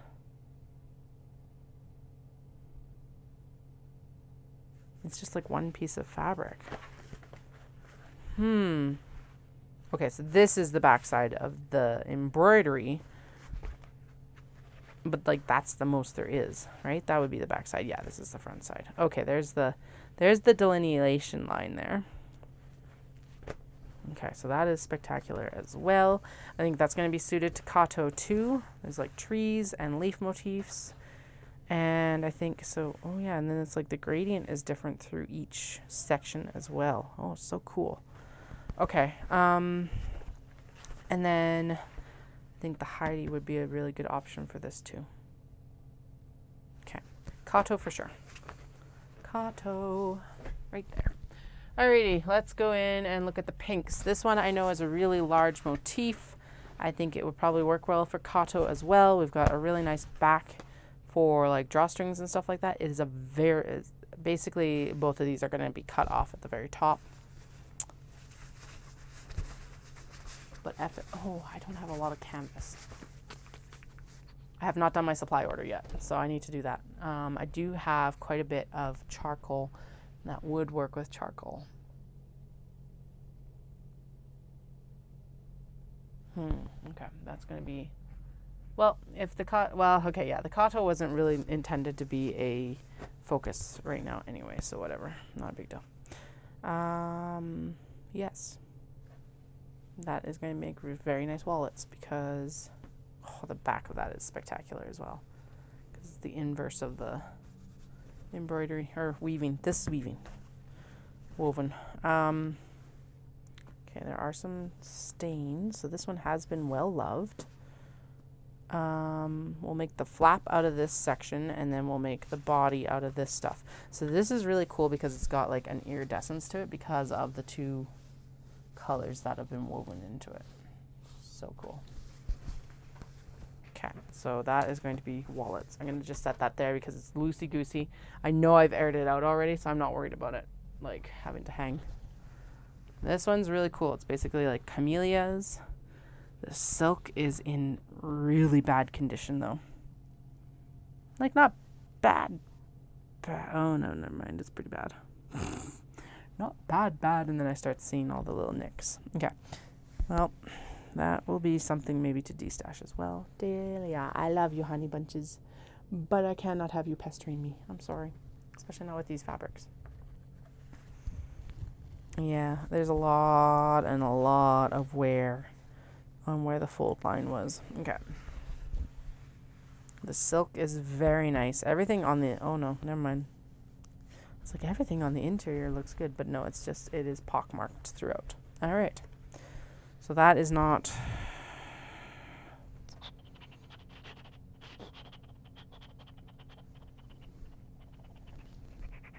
okay, I'll find out maybe if, no, down here. I don't think it can be like a functional item, like a purse or something like that, because that means that that fabric's going to wear out really fast.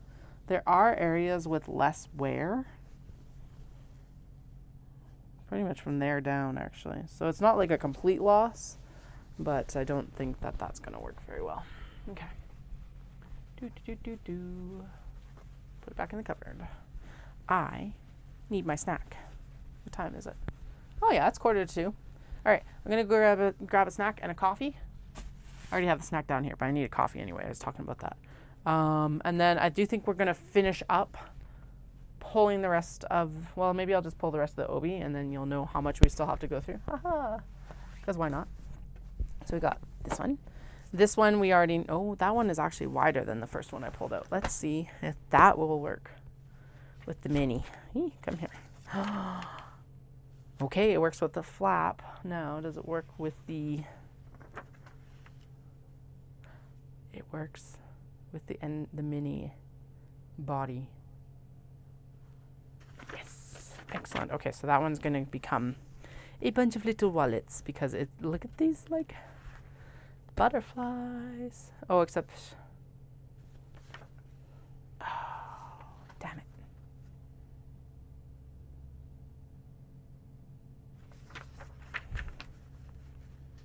No, that works still. Because if I cut that on the... Oh, there'd be a seam line up the middle.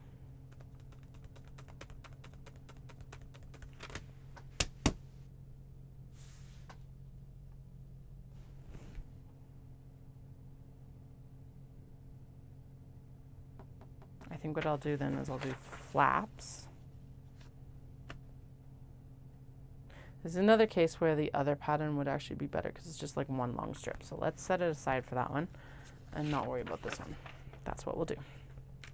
Okay, so both of those get set aside because they're just that odd. They're a different shape. I don't know how you even tie those ones, but I've got 3 of them because they're just cool. So there's this one with like a nice like floral pattern down the middle. I like how I'm like, I'm going to go get a coffee and it's snack time. And then I'm like, nah, let's just pull everything out. So I'll pull out everything. We're going to go through and make selections after I go get my coffee. It's just a nice light, gentle pink. I don't even know what that's for. We already have this one. We're not going to worry about this. We've got the kato and everything cut from it. We've got some extremely spectacular oranges. and reds to still go through, and the blues as well, actually. Oh yeah, there's the fish fabric. Okay, like I said, I'm gonna go through and we're just gonna make our selections very similar to what I did with the actual fabric selections recently, and then I'll just deal with the consequences throughout the summer. I'm already dealing with the consequences of my actions, so, you know, why not make it fun? Okay, I already looked at that one, so I'm going to shuffle it. These two need to come out. Ugh. My goodness. Okay. Haven't looked at this one. This one is actually polyester, and I don't really have plans for it. It's not even kimono fabric. It's just a cool fabric. That doesn't really, also isn't cotton linen. It doesn't fit in anywhere normally. All right, we're almost there. There is one other pattern that some of these would be really good for as well that I just remembered. Okay, there's one with Chiri Men. And then we got the kimono, but the kimono can just stay in there. So, coffee time, snack time, and then I'll be back. Boop, boop, boop, boop, boop. Nope, BRB. The other one, the little onsen kitty. Onsen bucket. All right.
Okay, we're back to it.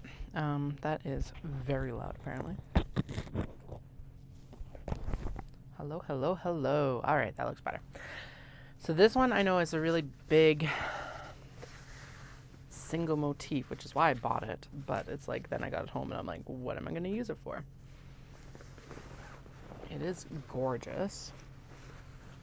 So it's got like the dual motif. I'm going to turn this camera up a little bit. Anyway, it's got the dual motif on like what would have been the belly part of it.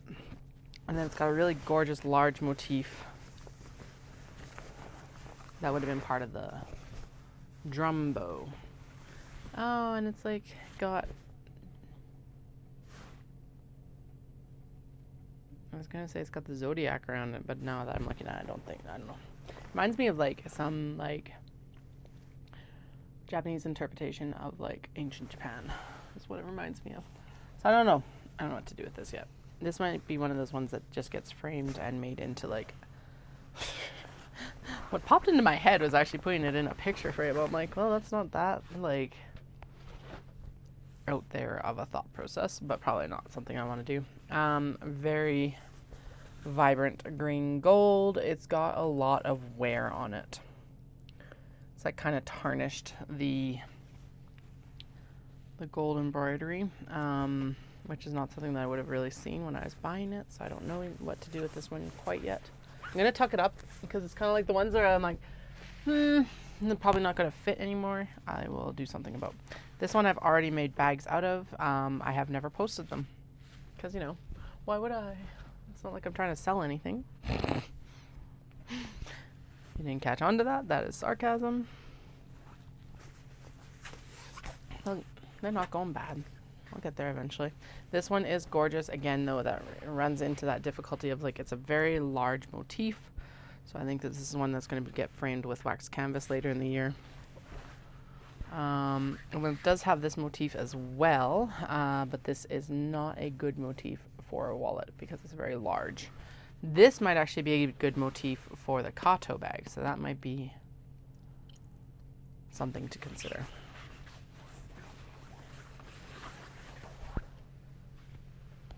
Yes, I will roll these up and put them away later.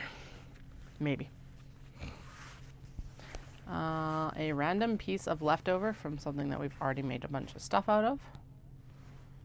I've got like a purse out of this and wallets out of this already. So for now, we're just going to put it back in the cupboard because I don't have any plans specifically for it.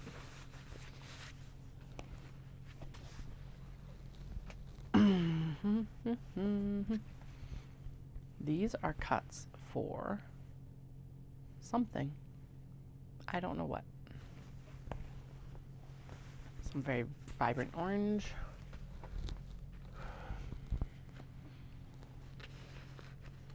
This is one problem sometimes with being overzealous, is that like I end up cutting too much, and then when it doesn't get made, I come back later and I'm like, what was this intended for? This is the one that got purchased at Dawson Creek. I'm not 100% sure what I'll do with the rest of it. Maybe we'll make another Kato out of it too. I am going to separate it from its interfacing because we're not going to use this interfacing. It is a gorgeous fabric. I love it. I'm not a big orange person, but this is just done like so right, especially with the pops of pink that are in it.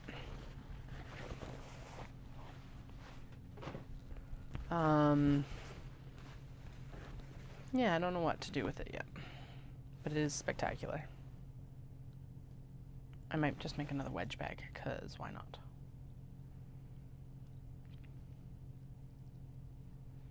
Yeah. And if you're like, Katie, you're out of lining. How are you cutting so many bags? These are going to be lined with the kimono and obi, kimono and obi pieces, because that is the point. And that's, like I said, part of why I want to go back in November so I can focus in on actually restocking my kimono collection, because the kimono have a lot of fabric, but they are also horrendously heavy. So that would be one of the main pushes to go in November, besides having to restock on Natsumi charms, which actually I need to message her and be like, because no matter what, I gotta message my friend and make sure that she's still okay with purchasing and shipping them to me if I can't get over. And then I will message Natsumi and make an order.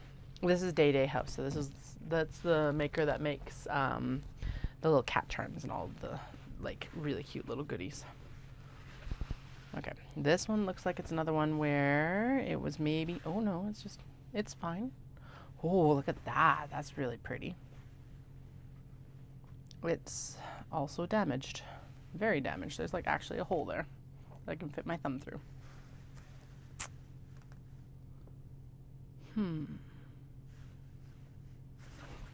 Okay, so is there more damage? It looks, oh yeah, there's like staining and damage up here. So I'm gonna have to figure out, yeah, look at that. Ooh, crunchy. Okay, I'm gonna have to figure out what to do with some of these that's like, they're gorgeous, but like, oh, that's bad. Okay. The rest of the fabric is okay. This side looks like there's some wear and tear, and some wear and tear is fine. But having like holes that I can stick my thumb in is not okay. This section is also not okay. It actually has damage in all 3 sections of this. Wild. I wonder what happened to it. Obviously been worn or something. Okay.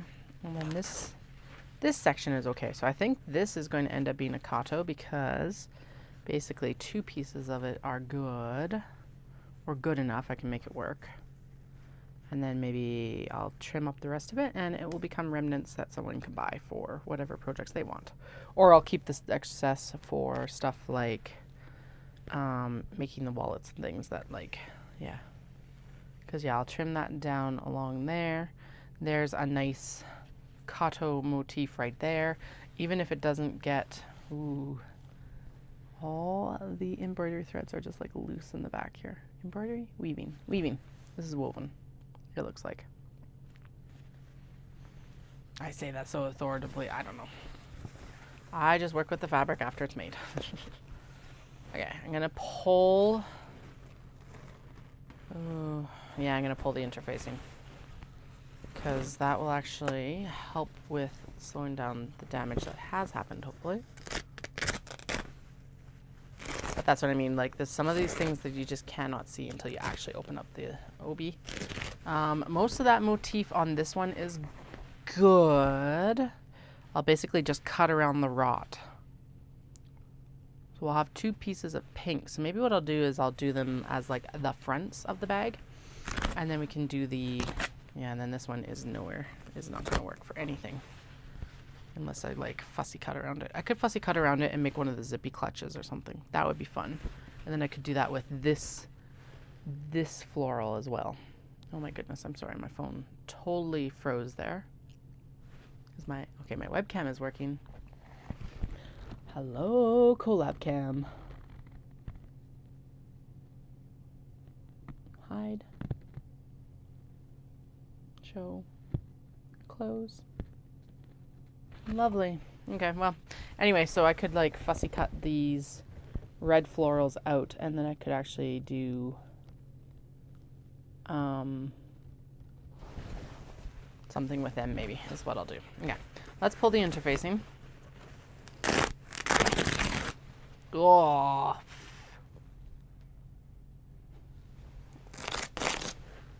I should be doing this outside probably. My laptop isn't going to be like not happy later. Dust everywhere. Okay. I shouldn't have my coffee here either. Oh well. Live and learn. Live and learn. Ugh. Okay. Okay. So you are going to become, yeah, so there's like damage here. And then, but what I'll do on that one then is I'll fussy cut out this section, and that can be the section for some kato. And then this can be, oh yeah, because there's damage on both sides. That's really interesting. Wonder what happened. And then this piece up here is undamaged completely. I'll trim it down because, well, there's a little bit of damage there. But we'll trim it down and use as much of this as we can. We'll make drawstrings out of this like sagey olive in the middle. And then Yeah, this one was very well loved. This one is the biggest hole. And it's like crunchy too. So it's like some sort of food stain that didn't get cleaned off. Alrighty. So we'll also make this section from whatever we can. There's some wear there, but I can work around that. Here's the thing with this. This is all upcycled material. It's not going to be perfect because obviously someone has, like, sometimes I get brand new ones. Sometimes it's very obvious no one has worn it. But most of the time these are very well loved, and I'm just trying to pick the ones that like will have the longevity to actually be a bag. It's basically what I'm doing. And sometimes I fail, and sometimes we'll have to work around it. So yeah, that's going to get a lot of interfacing and stuff like that on it, so I'm not too worried about it. I'm going to throw it up so that it like airs out a little bit more. Oh man, there's a lot of fabric. Okay. I'm also sitting down because I was like, I am ready to sit down for the day. Okay, there we go. I went to spin this morning. It was at a very awkward time. It's like I dropped the kids off and then it was like an hour and a half later. Spectacular. So it's a fan with, I don't actually know what this is. It's a fan. It's a very large motif. This is going to look really good for like purses. And then I think we could, yeah, purses. It's one of those ones where it doesn't have a fold motif. It was just straight. So it's got two big motifs and a lot of like light blue silk. There is some wear on the fold in the silk, but again, like I said, this is a situation where we are upcycling. It doesn't need to be perfect. Just and like good enough that I can still use it for things. And this is going to be interfaced. So this is what I mean by wear in the middle.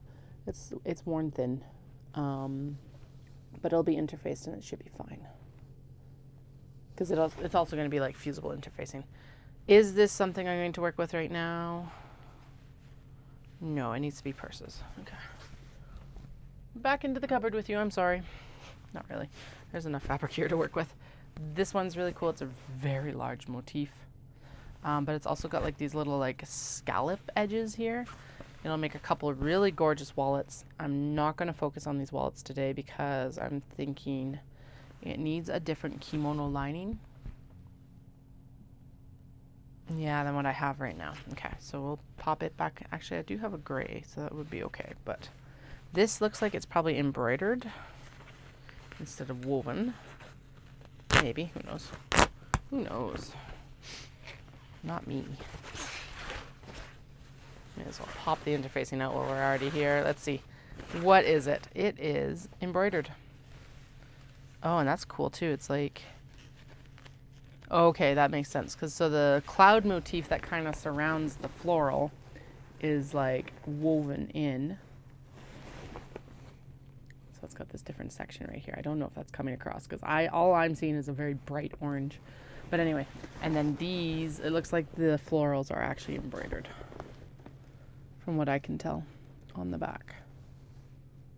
A lot of the time these get woven, so that's why I'm like, is it woven or is it like not? Alright, I obviously have not opened this one up, so what I'm going to do here is I'm actually just going to trim off the interfacing there, and we'll deal with opening this up when we actually go into make stuff from it. As I said, I used to use the interfacing as well, but as I've gotten more skilled at my bag making, I've realized that I need to change it up and use different interfacings. So those will all go into as dusty as they are. Actually, that one that I just threw that had the damage should probably just be thrown out so it doesn't go on to damage other things, but that needs a better roll. They'll go into the stash for my friend for her scraps. This one's really fun. It's textured, so it's a chirimen. I have made project bags out of this previously, and I think we should make a wallet. The only issue being that the wallet would run this way. And we could cut the flap. And I've got this one right here already cut. That would actually be really cool on the interior of this. Okay. I don't know why I didn't start a wallet pile, so I'm going to start a wallet pile now. What is that? Looks like it's probably a good idea. I can't tell if that's a bug or a chocolate chip. I think it's a chocolate chip. I'd much prefer it to be a chocolate chip because I just ate a chocolate chip granola bar. Please no bugs in my stash. All right, another situation of a very nice large motif. This one will also work well for the wallets. Or I might go in and just make, this would actually make some nice purses. The only issue being that the bottom would get dirty really fast. So a wallet would be better suited for this. And then we'll make one large tote from the middle panel. Or maybe not even a tote, maybe just a wedge bag. Or that Heidi. I think this one, there we go. That's what we'll use this one for. Okay. And will I use it right now?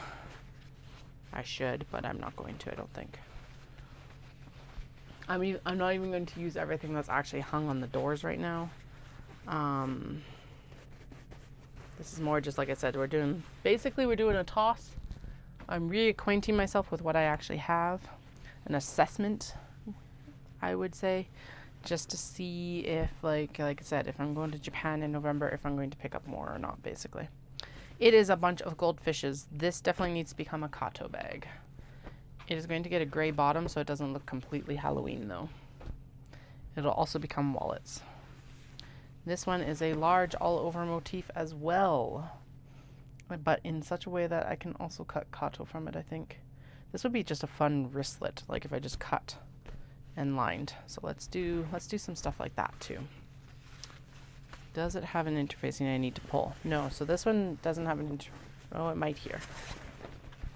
Let's actually clip this stitch and open it up. Yeah, I think this would make a really fun wristlet. Just very simple. Okay, there is some interfacing here. Just open it up here. There we go. All done. Very light. That is like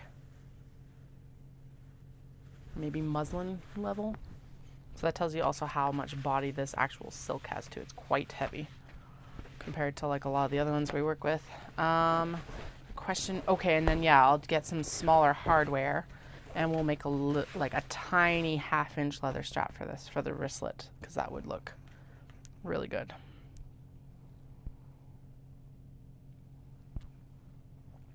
And I'm just like, what am I going to use for the actual, and then we can rivet in a connector. That's what we'll do. Okay. Okay, so that's going to go into another pile that's separate from all of this because it's a separate idea. I'm going to move the shears because we're going to need those sooner rather than later. This bright green one is a very large overall motif. I think that'll become some really cool Kato. And probably some waxed canvas bags. Again, we can do that nice frame around like sections of this. Not something we're going to tackle today. Very bright though, and very happy, and actually in extremely good shape. The back, it looks like it may not have even been worn. Totally possible, like I said. So basically the temple markets, I call them temple markets because it sounds nicer than flea market. But that's essentially what it is. It's just, it's set up at a temple, so that's why I call it a temple market. But like, so it's stuff like antiques and just basically almost like a large garage sale. So I have a feeling most of these come from people who are like, I am no longer going to wear this, or like people who are like, there's another Kato. Lots of like very comparable motifs. This will be a really good wedge one as well. It's got a really cool background texture in the weaving, and then all of these motifs are woven as well. Again, not something we're going to tackle today.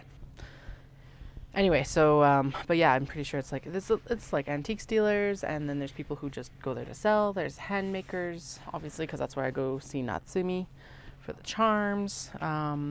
You know, it's just a bunch of like, it's a hodgepodge, but it's a temple market, which, like I said, so it just sounds way better than a flea market to me. I don't know why. It's not like flea markets have a bad connotation, but in my head, they're just not as, yeah. This is really cool, just one layer. Well, it's backed right there for where you would tie the bow, the drum bow.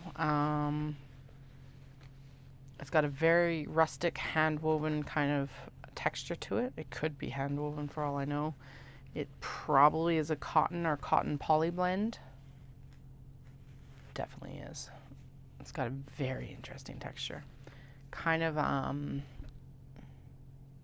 the core weight maybe might be the best description. I'm not 100% sure what you would call this, but it's fun. I like it. The motifs are very large, but it would be kind of cool to like cut this one in half and use it for a kato. Okay, so that's what we're going to do. I'm going to set that one aside. Am I going to cut it? I don't know, but at least it's like designated. This one is glorious. So these like really cool floral bunches, they look very much like kanzashi, which are the hair ornaments that Maiko specifically wear. Although anyone can wear them. It's not just Maiko and Geiko that wear them. They are available, like I have kanzashi. That's what these all remind me of. This one's going to be hard because there's no way to cut those motifs without cutting one or the other. The rest of it's a really cool kind of, you can see it here, I think, gradient from white to dark orange, and it's got like a gold overlay over top of it. It's in extremely good shape, actually, and the silk on the back also follows that motif of the gradient without the gold overlay. So I think in this case, this is one that we will work with sooner rather than later, but we'll probably end up making 2 wallets, body of the wallet, and then something with this. I don't know what yet though. So this motif. Feels like some of these just need to be framed and sold that way, to be honest. Which I guess is an option, to be fair. Okay, we have cleared out a lot of what I had in there though, so that's good. I think this is just leftover pink. Probably from when I was doing other stuff. Yes, that is a lot of leftover pink.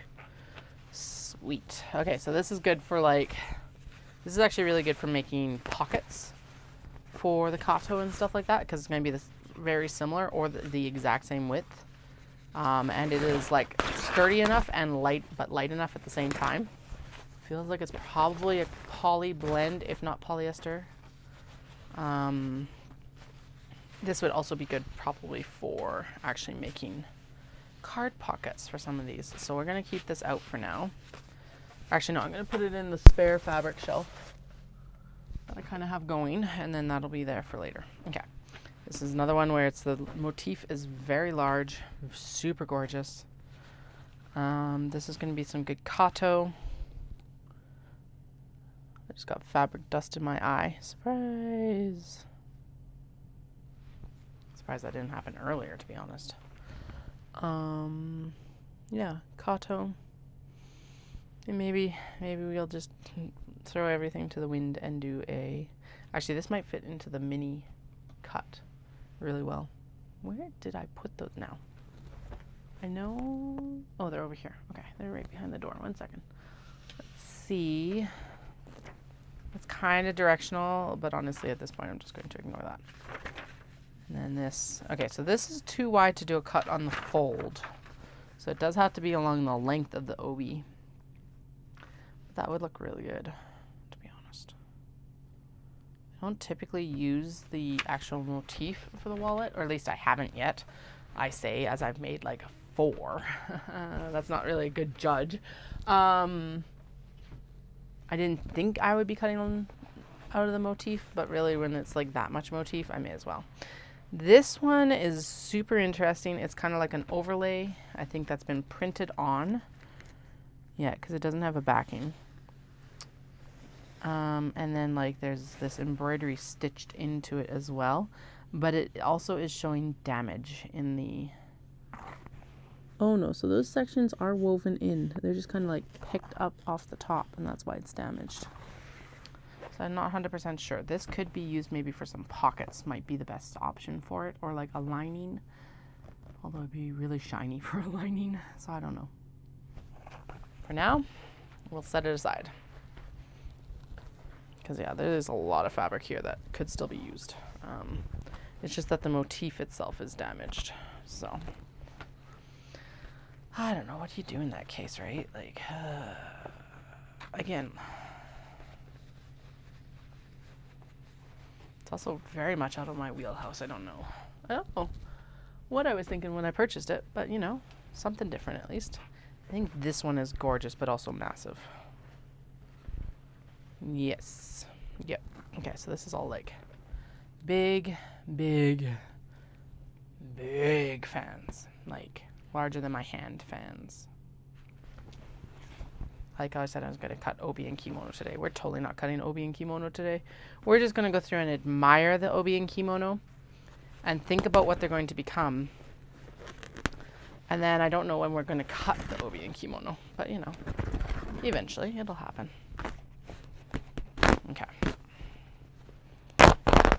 Take the interfacing out of this one. Also a little bit kind of stuck because I don't have canvas and stuff like that. I do need to order that things. That's next week though, so I'm going to wait until my credit card cutoff date to do my big purchases.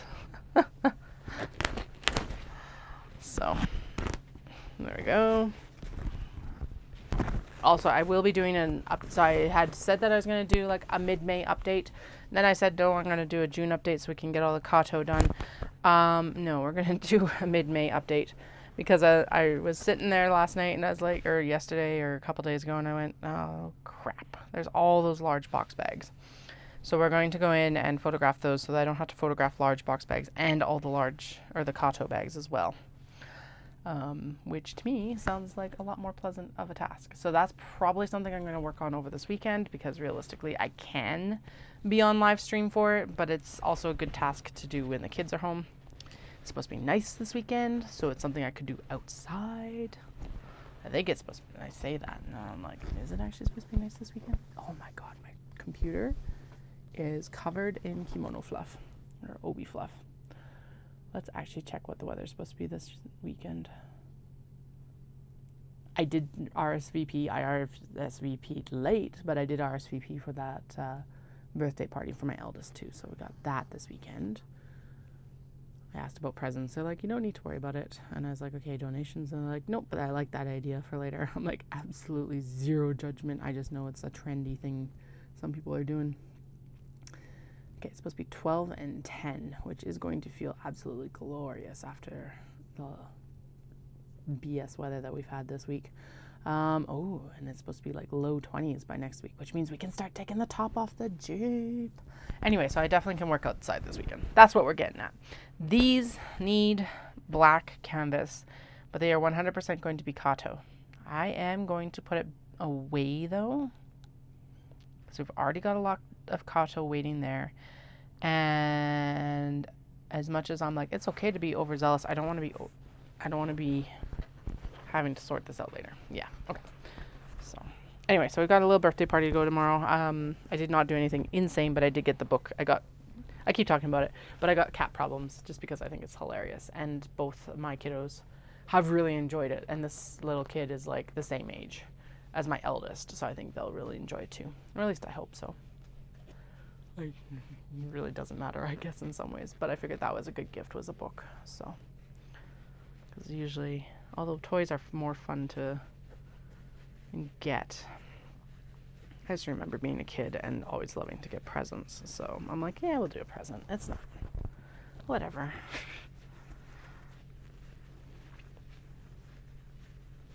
A book is also a lot smaller than like a large noisy toy. I would not do large noisy toys as gifts, because that is cruel and unusual punishment. Unless that's the actual intent that you want to do. Okay, this one's really pretty too.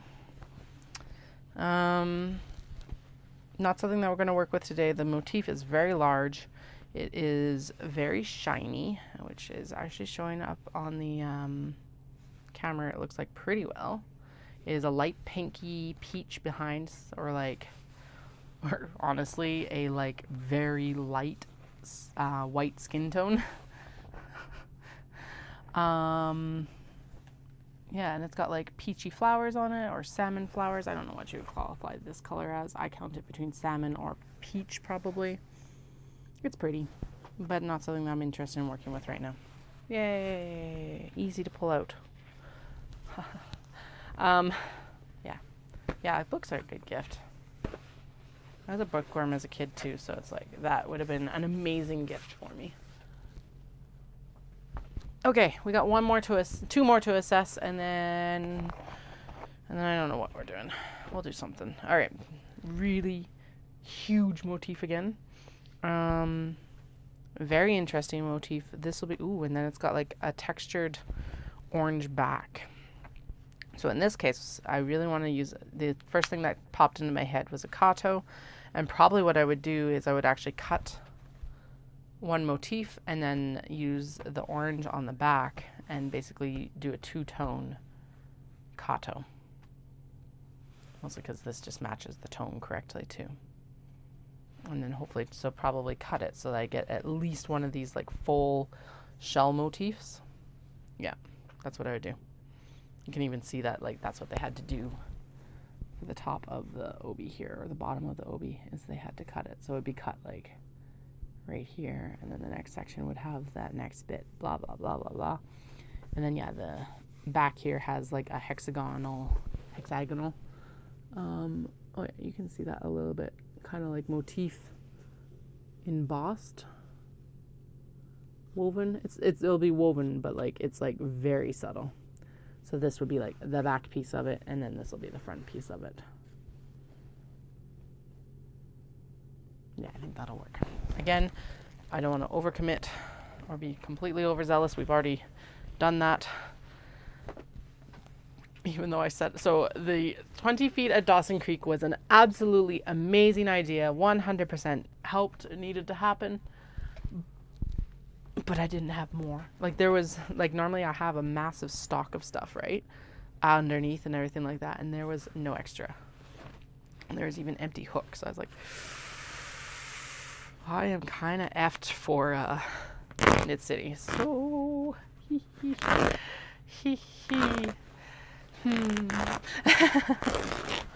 Anyway.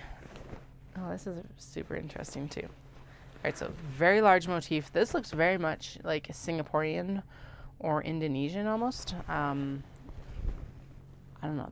That's the vibes that I'm getting from it. It probably is wrong, but that's what it feels like. Really cool. Actually, or maybe not even that, but maybe like the Byodoin kind of style of florals. Very unique. That's the thing. So, okay. What I'm doing is I'm gonna pull the interfacing from this one as well. And then I guess what we should do next is actually pare down what we want to make into wallets for 2 weeks from now, because the kimono market is on the 19th. So what is the date today? The 3rd. So I've got 16 days, but not really 16 days. You know how it goes. Yeah, it's got a really cool texture around the like motif as well. So it's like kind of the warp is corrugated would be the best description. You can hear it almost better than you can see it. So that's cool. And it's got a fold one here as well, although it does have some wax on one side. Oh, that's interesting. Or some sort of damage. Okay, well, we will not be using that side, I guess. I'll just use the other motif. Because, yeah, even cleaning it off with my thumb isn't going to get it all off. Alrighty.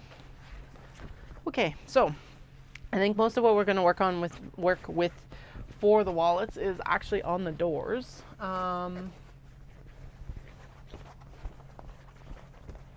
We'll roll this one back up, or at least get it semi put together so I can chuck it in the corner and work on it later. Okay, so number one, I definitely want to get that. Oh yeah, and here's the maker's mark on this one. Juraku. It's got like, it's even got the house symbol and everything like that for it. And then apparently, I'm guessing there's like a number set here, 1143. I'm going to say that is like the motif number or the number of Obi made. I'm not 100% sure.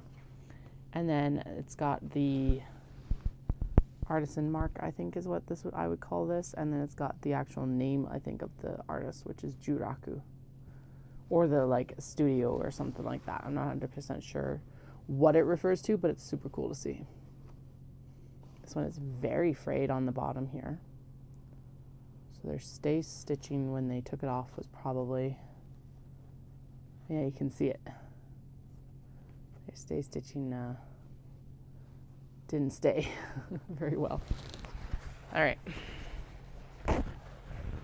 Hem stitch or whatever it's called.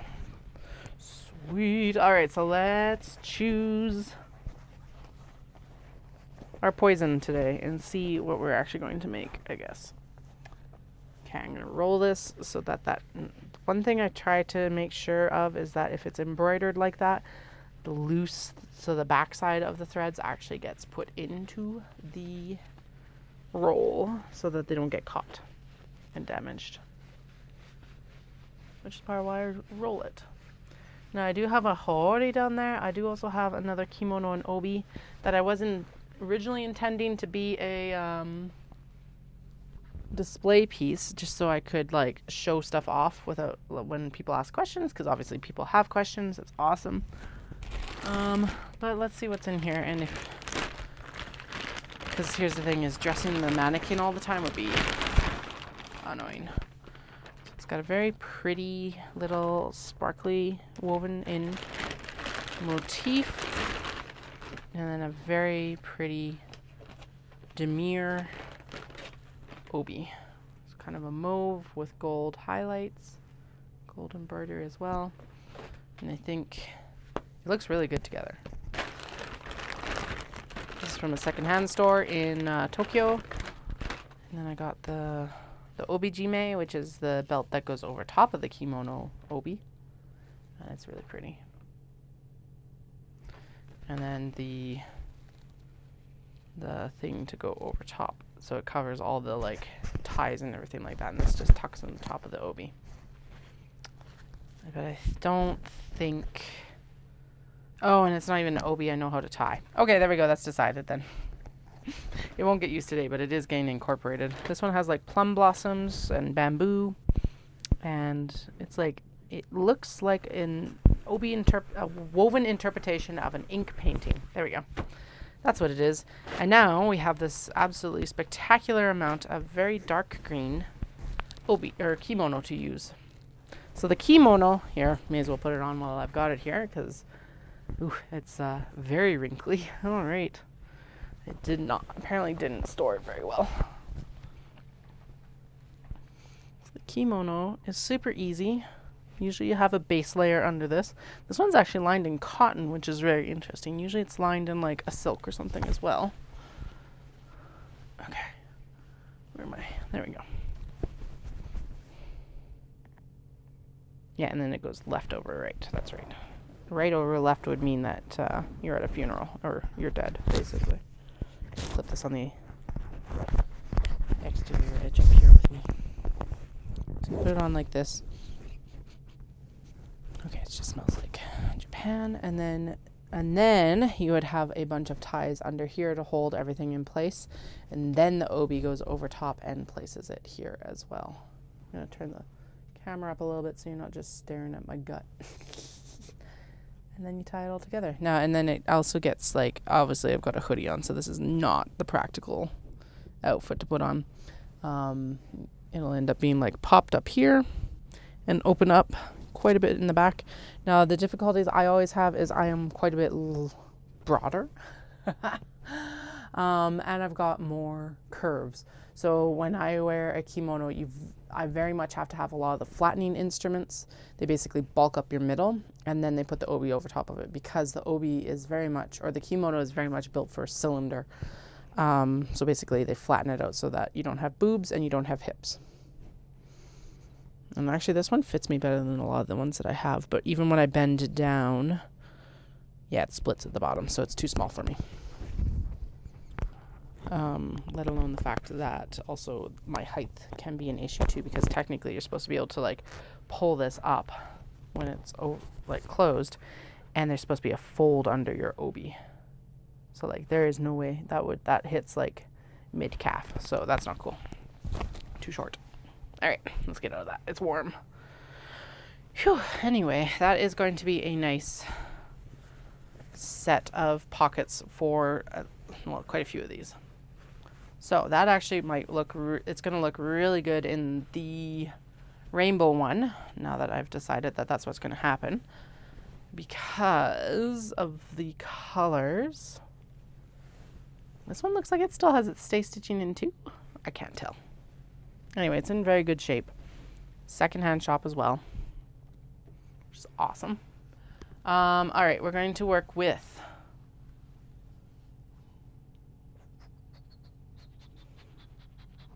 I want the rainbow. This one.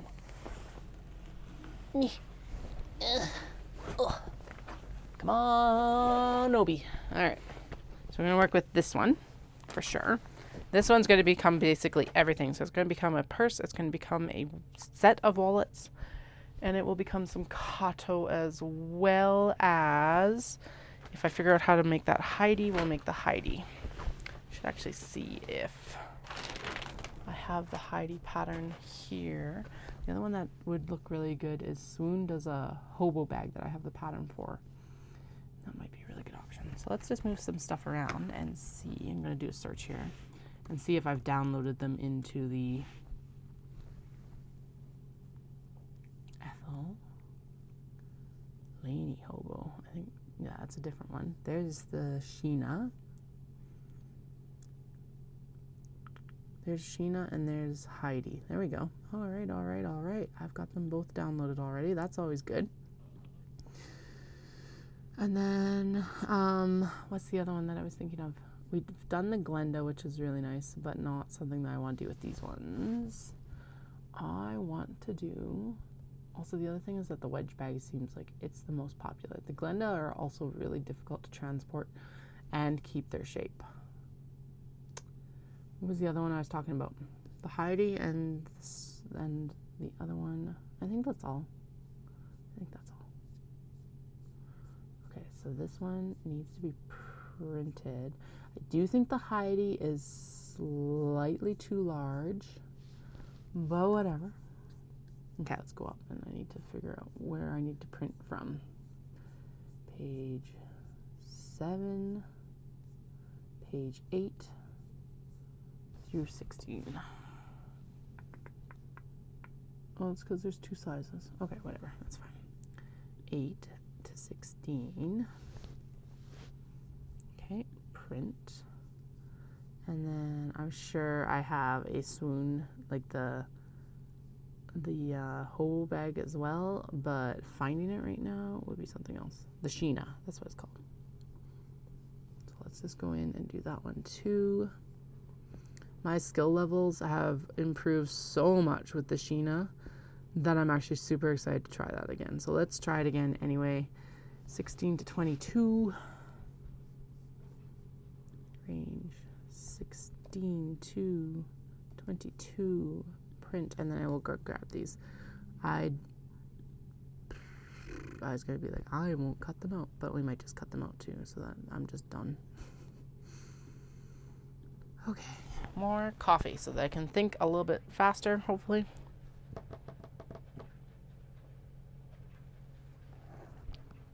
I will go grab this, and I'll also grab an example of the hobo bag because it is really gorgeous, to be honest. So give me 1 second.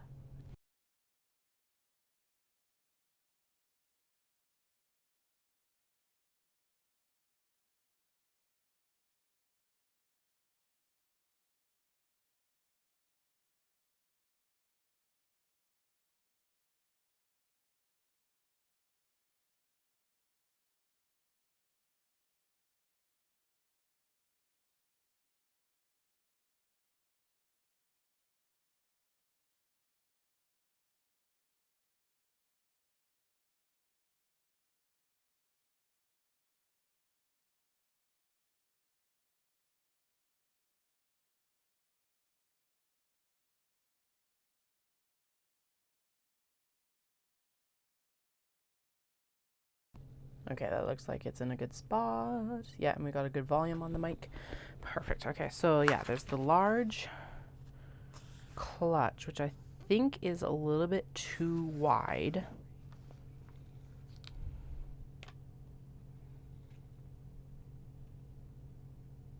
Okay. I think it's just a little bit too wide, but I think if I do the small clutch, which they're calling a wristlet, I think it's it's like small enough. All right, I was going to grab the Sheena and show you as well. Oh well, that'll happen later. Anyway, it's super cute.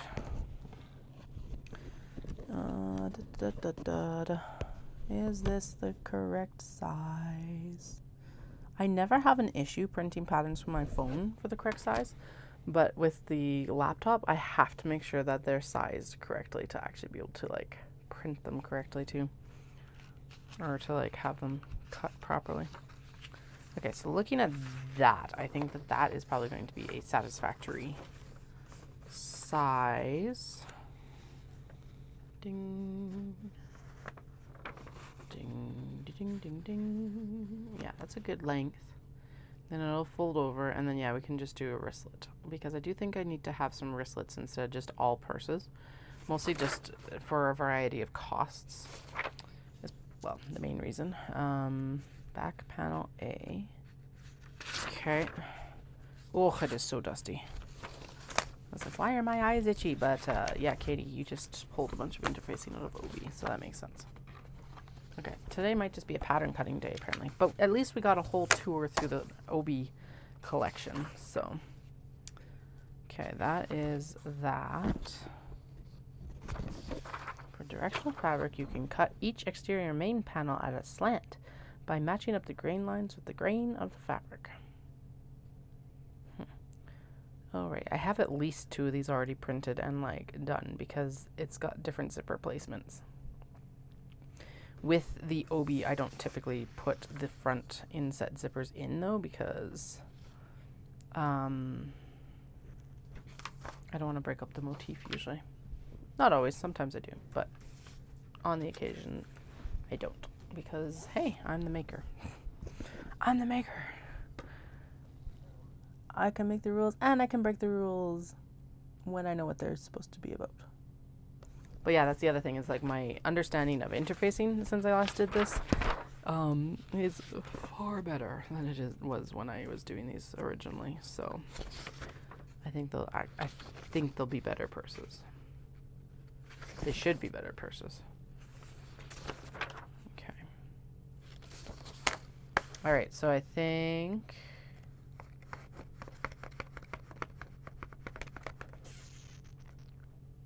yeah, I better actually cut out these patterns for this as well. Okay, so you're just joining us. We just did a big tour through all of the, oh, never mind. That face cam. There we go. Now you can see me better. We just did a big tour through all of the Obi bags. I have been dithering about whether we should cut more patterns. I think we should cut more patterns. I am going to check the measurement on the wristlet for the Heidi and just see what it actually says it is, because I think we're be good. All right, the finished measurement is 9 wide and 6.5 tall, and the wide is 11, or the large is 11 wide and 8 inches tall. 11 wide and 8 inches tall, so 11 wide and 1, 2, 3, 4, 5, 6, 7, 8. Yeah, that's not a bad size. What's the other one, did I say? 9 by 6. 1, 5, 6, 7, 8, 9. 6.5. 1, 2, 3, 4, 5, 6 and a bit. 6.5.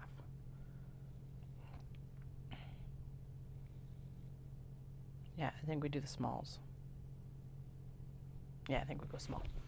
Okay, and then the Sheena, there's only one size, so it's not a big deal. Okay, yeah, I said that this was going to be Obi cutting, but apparently it's just going to be pattern cutting and doing a toss of the Obi cupboard, which is actually, or the Obi closet, which is not the worst thing to do anyway. It's a good way, like, obviously I found that chocolate chip and I'm like, is it a bug? That would be bad.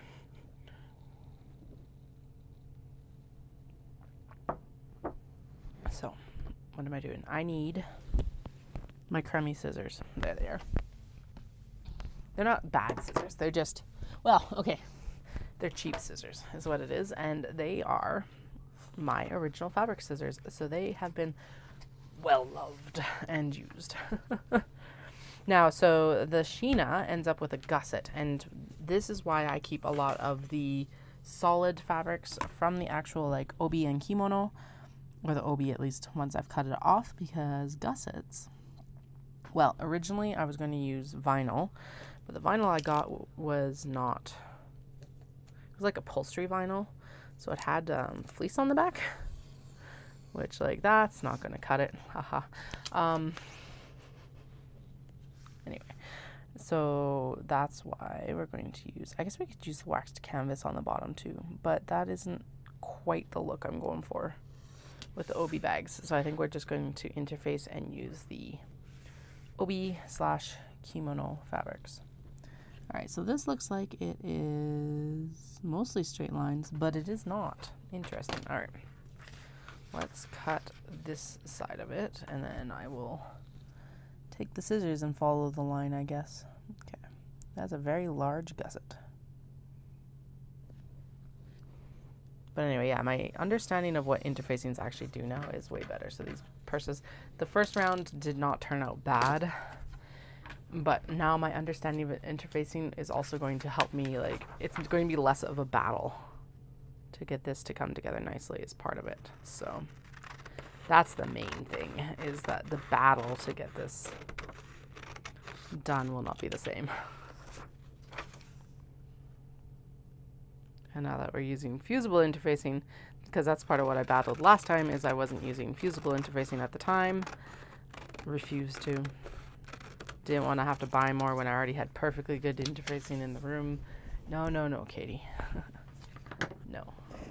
Cool your jets. You need to follow at least some of the guidelines for interfacings. They turned out fine. They just was a fight. If I use fusible interfacing, there's less of a fight. That's all it is.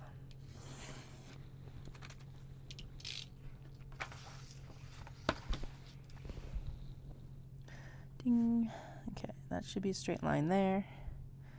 And that should be able to, what is on the back of this? There we go. So yeah, I've started the challenge at the study for like the 30-day challenge. Basically 30 classes in 30 days. I think I'm signed up. Well, I canceled one for tomorrow because I was like, okay, I'm going to this birthday party. My in-laws will look after the youngest while we go. And then, yeah, I didn't want to have to like double up on childcare tomorrow. So, and the birthday party is way more important because I have lots of classes. Anyway, what I was going to say is I had signed up for 40 classes. I am now down to 39. I've done 2 of them already. They had an amazing deal on an unlimited pass. So I think I'm doing like, it's going to average out to about $2 per class or something like that. Like, I'll take it. That is amazing. I love it. I need that tape. Tape, tape, tape. Where'd the tape go? Oh, damn it. Tape, tape, tape, tape, tape, tape, tape. We had it earlier to tape together the clutch. Oh, what did I do with it? It can't have gone far. What did I cover it with? That's the better question, probably.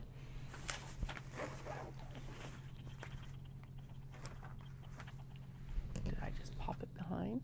Nope, that's just the surge bar and stuff. I feel like it was here. There it is. Covered by an Obi. Surprise. Okay. Shimmy in, shuffle, and then we'll go in. We'll trim down the gross part of this because we do want this as smooth as we can make it, more or less. Because that will make cutting better as well. And I do apologize if that mic sound is horrendous. Please turn down your volume for the next few minutes. Or at least when you see the tape roll out, I'll give a forewarning that the tape roll is coming out. There we go. Okay. I'm going to flip and actually tape it on the back as well. Like I said, I for sure have multiple of these cut out.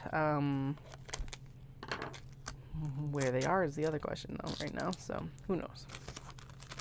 Alright, make these as flat and as straight as possible. So there's the first piece, and then there's the strap connectors for, and that's the other thing, is I'll be able to make better strap connectors too. What is the C piece? Oh, it's the slip pocket. Okay. Slip pockets are so large that they need to be on 2 pieces of paper. That is terrifying. I forgot about that. Although actually, if I'm not, no, I was like, I don't need that because, oh no, the slip pockets are in the interior. Never mind. I was like, I don't need pockets. We're not doing the zip pockets on the Obi bags, but it's not for the zip pockets. The zip pockets are different cuts. The slip pockets are interior cuts, and we do want interior pockets, especially if I'm not doing the exterior.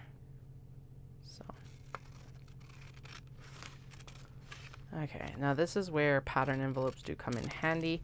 I could be doing this actually out of those things that are things that you use in the kitchen. Cutting boards. The little plastic ones, but no. They take a lot of effort to actually cut out, so that's why I don't do a lot of them right now. I do have a pack of them sitting out in the sewing studio. But for now, we'll just go with the paper. And if this continues to look like something that I'll add in regularly, I'll probably, there's a bunch of people who do, well, not a bunch of people, but there are some individuals, businesses that do acrylic templates for these as well. And it's just at the point where it's like, okay, buy some of these things so that your production schedule is just eased up, because these are just easier. I will do the paper patterns to begin with, simply because it's like, is this something that I'm going to do a lot of or not? Rather than, because they're not cheap, and because most of the makers are down in the States, our exchange rate is absolutely horrendous right now. It's actually another reason to go to Japan right now, is that the exchange rate is like spectacular to the Canadian dollar. And although, okay, so I originally looked at going in October, because I was like, okay, October is a really good time. I'm done like my major shows, although I'll probably be applying for one in November, or yeah, end of November, early December, and hopefully I get into it. It's called the Butter Dome show. It's in Edmonton. It's their big craft show. It's been going for like 30 years. I just need to apply for it. It's very expensive. Although I also laugh at that a little bit, because it's like,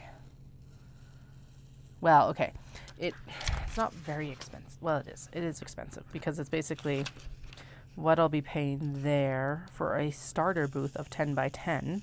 And we've already discussed how 10 by 10 is really hard, even with reduced stock, just because it's like access is horrendous on a 10 by 10. But the starting cost of that is basically the same price as what I'm going to pay for Knit City for a 20-foot and sponsoring. So I'm just like, ooh. So that's why I'm doing the wibble wobble on it and trying to decide if I should do it. But I think I should, because it'd be a good Christmas show to do. And I think it's one of those ones, once you get in, you kind of stay into. So tape. Sorry, should have given better forewarning there. Tape. There's tape coming out. Okay, line these up as close as I can and plonk. Down. Get it done. Anyway, blah, blah, blah. Oh, Dallas totally agreed. He's like, yeah, October sounds really good. I'll do the same, like, mad dash. Although I'm going to cut Tokyo out, I think. I think what I'm going to do is I'm just going to go in and focus in Kyoto, especially if the main gist of the trip is charms and kimono obi with a top up at Nomura. I think that's going to be the best way to do it. And actually, if I do it that way, I can live stream the temple market because there won't be Western music playing. Well, there won't be like anything where I'm standing and it's just playing music constantly.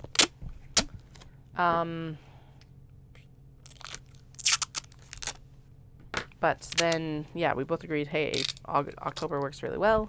I would be home for Halloween. In-out trip. Focus on Kyoto. Blah, blah, blah. Whatever. Not a big deal. But, well, it is a big deal, but it's like, it's something I've done before. Yeah. Anyway. I don't know why I was trying to go with that. I am not cutting the pocket panel out. No, I'm not spending the time on that. But then he got to work and they're like, so you need to actually stay over this week. The week that I was looking at. It's like, why couldn't you get him to stay over the week before? Or like a week later? No, it had to be the week that we had just decided that that's very likely when I would go. No. It's just like, seriously. And okay, so whatever, not a big deal. November actually works better because, hey, I fly in and the first day is Toji, and if I'm focusing, that's the temple market. And if I'm focusing on doing the kimono and like Obi, awesome, then I can like just buy it all and then fill up the rest of it with like a trip to Noma the tailor. Perfect. The issue there is that apparently everyone is going to Kyoto at the end of November, and it puts the price up for the hotel rooms by $70 to $150 per night. So like one of the hotel rooms that I was looking at, that's like a really nice hotel, really good, $90 in October, $150 in November. And I was just, and like the rest of them, and like hostel rooms are like $90. I'm not staying in a hostel. No. Mostly it's like because I will have a high quantity of product, although I guess I would be shipping it fairly quick. I just know. I guess I could look to see if they've got like individual rooms or something like that. But I'm like, am I too old for a hostel? There is one place, but it's like just the next step above a hostel. Or like, it's like a hostel combined with a, almost like a capsule hotel. I don't know how to describe it. It's really strange. It looks clean, but it's like the best option. And I'm just like, I don't know. I could go stay in Osaka, but the problem with staying in Osaka is it's at least an hour transit to everything I want to do, so that's not really worth the savings to me. Yeah, I don't know now. It's like, of course they would have to schedule him for work on the 1 week where it's like, okay, I am actually going to pull the trigger on this and like do this. Cat problems. Well, not really, because the hotel expense is not a cat problem. It's like, the flights are comparable, so that's good. But I'm like, why does everyone want, okay. I know why everyone wants to be in Kyoto in November is because of the, like, momiji. It's the fall, it's like the height of fall colors. It's going to be absolutely gorgeous. But it's like, why does everyone have to be in Kyoto that week? I just realized I could have very easily poked my eye out with that, so let's not shake the X-Acto knife in my face again. That would be a surefire way to have a bad time. Cat problems? That's not, without poking myself with an X-Acto knife in the eye would not be a cat problem. But the rest of it definitely is. So it's not worth injuring myself over cat problems. And then I was like, okay, wild and fancy-free idea. Dallas wants to go with the kids for longer, so why don't we look at like going in January or February? But it's the same problem, so I'm just like, we can't win right now. Because it's like, realistically, I don't have to go in November. But the next best option is right before Christmas, and I'm not doing that. Tape time, just in case you need to turn your volume down. Yeah, I'm just like, really? October was the best month to go. Well, money-wise, it was the best month to go. Time-wise, November still is the best option, so I don't know what to do. Well, if I get the opportunity to go, it'll be November, but I'm also thinking I might actually, if I'm just focusing down in Kyoto, I might actually fly into Osaka. Because I'm like, if I did that, I think the flight prices into Osaka. Oh no, if I do air miles, it's more expensive. Like significantly more points than flying into Narita. Because I was like, well, I could just pay the extra or the little bit. It's not that much extra in flight. Although I think it's about the same as actually paying for the bullet train, so never mind. Now that I say that out loud, I think it's the same cost. All right, that's taped. So we're going to cut down the Heidi, both Heidis, because, hey, while we're at it, we may as well. That needs to be cut. That needs to be cut. That is the back panel. And then I don't do the vinyl accents. And then that's the pocket panel. Okay. And then we'll go in and I'll make any notes of like the extra cuts that I need to make as well. So it's looking like I've got a person coming over to buy my spin shoes off of me because I don't actually use them. My feet expanded postpartum, not during pregnancy. And so they no longer fit. Well, or at least they're uncomfortable to wear. I think they're a little bit too narrow for my foot is the main thing. And then I don't think I've gone up a lot in size. But it's like the amount I've gone up just pushed my toe box into where it's like the shoe is uncomfortable. So anyway, I'm trying to sell the shoes. Whatever. So I should have someone coming over around, I think she said 3:30 or 4. I told her to ring the bell and I would be a couple minutes to come up.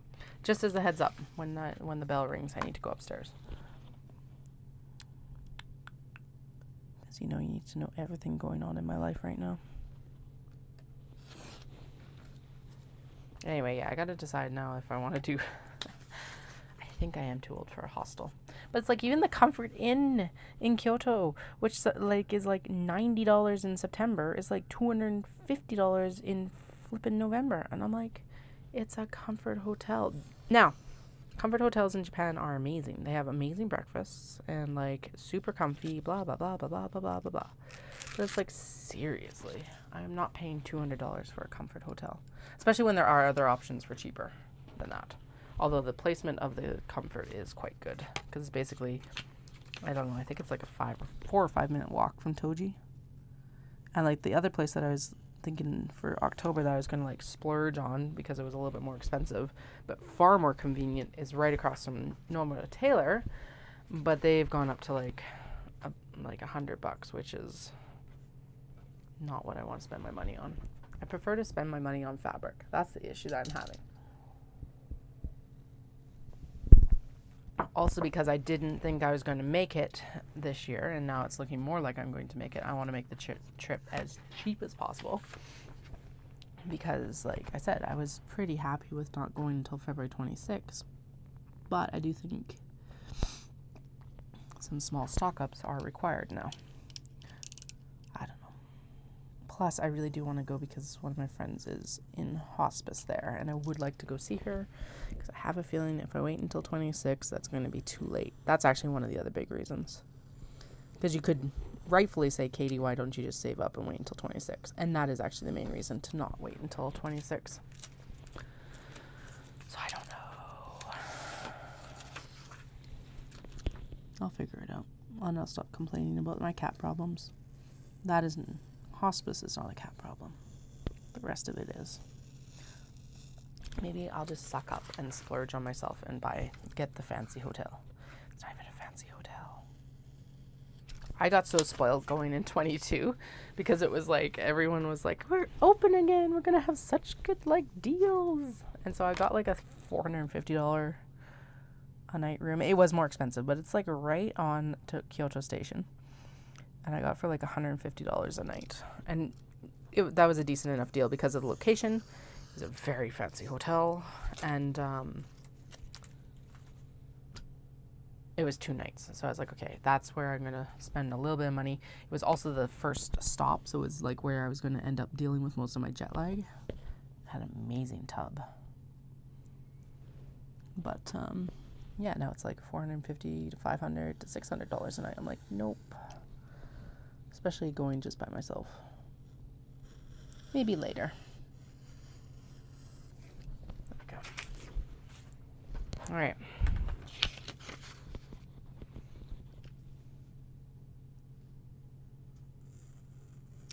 go back and stay there though. But that's the other thing too, is it's like even the hotel that Dallas and I stayed at for our first trip is also like, it's just all gotten really expensive. Which is wild because Japan is like in a slump right now. And that's very well indicated by how strong, like we're currently at a plus 15 exchange rate with them. So basically $1 here purchases, like the exchange rate works out to 115 yen. So $1.15-ish basically. I'm pulling tape if you need to turn your volume down. Yeah, so I'm just like, all right then. I'll figure it out. Should double check on the cost of flights with air miles. Again, just to make sure. I am still gagging a maggot over the fact. So, we are still changing our whole like point structure, because here's the thing. Tape again. Is if I am, or if we're going to start traveling like, or continue traveling in the off season, it doesn't look like WestJet is going to continue to offer direct flights in the wintertime. Mostly because they have actually partnered up with JAL. Amazing choice for them. I'm not arguing this. But the problem with that for us is that you can't use like their companion voucher, you can't do the member exclusive fares, all the things you really can do outside of collecting like their WestJet dollars, you can't do for a JAL flight. JAL is an amazing company. I would love to fly with them, but it is not in the cards for 4 people right now because it would cost us like $21,000 to fly from Calgary to Tokyo with WestJet in the wintertime. So it's like, okay.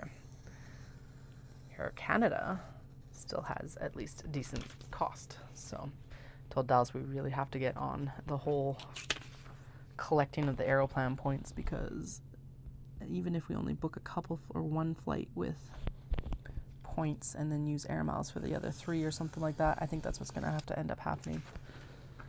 Because I will use air miles for me probably, unless maybe a seat sale will come on and that'll be a better deal. Well, it won't be a better deal, but it'll be a comparable enough deal that using, because that's the other thing, is like the air miles are not the same value. I had enough for 4 of us for the longest time, and then the flights all went up by a significant amount of points. So yeah. Cat problems. My reward schemes no longer work. So now I'm debating. It's like, do I keep? I'm getting rid of air miles. I think they are not worth the amount that we pay, because now we got the WestJet dollars to get us down to like Florida and everything for Disney World, or California, wherever we're going in the States, basically. If we continue to travel to the States, which I think we will, but I don't know.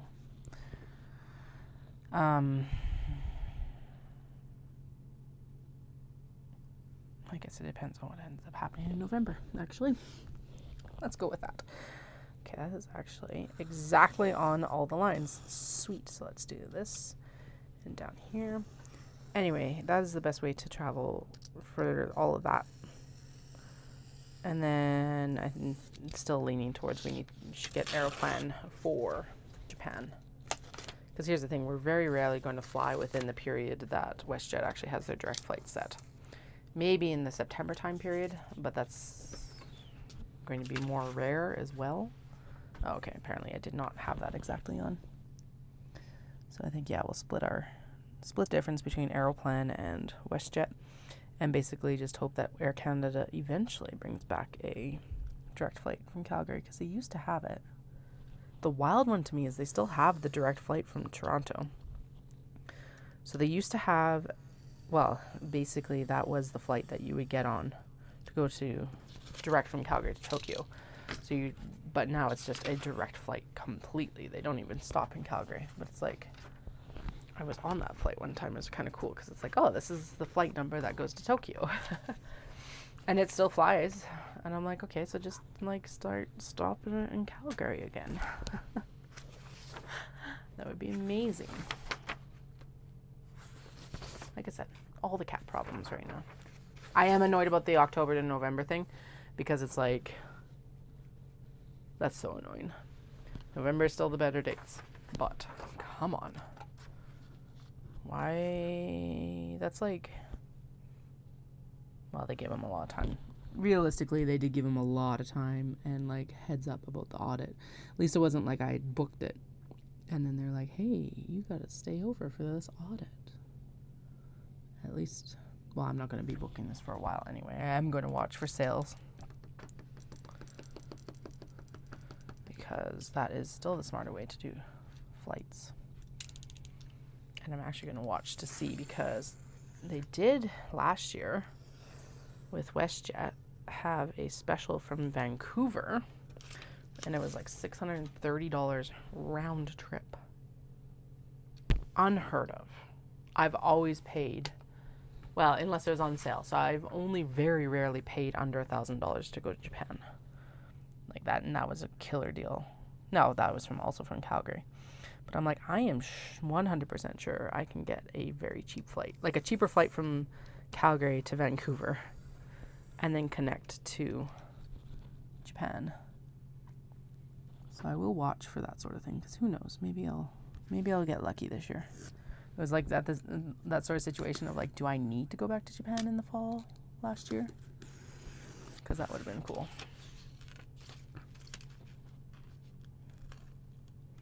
Anyway, if I do end up going, what would you guys like to see? Because here's the thing.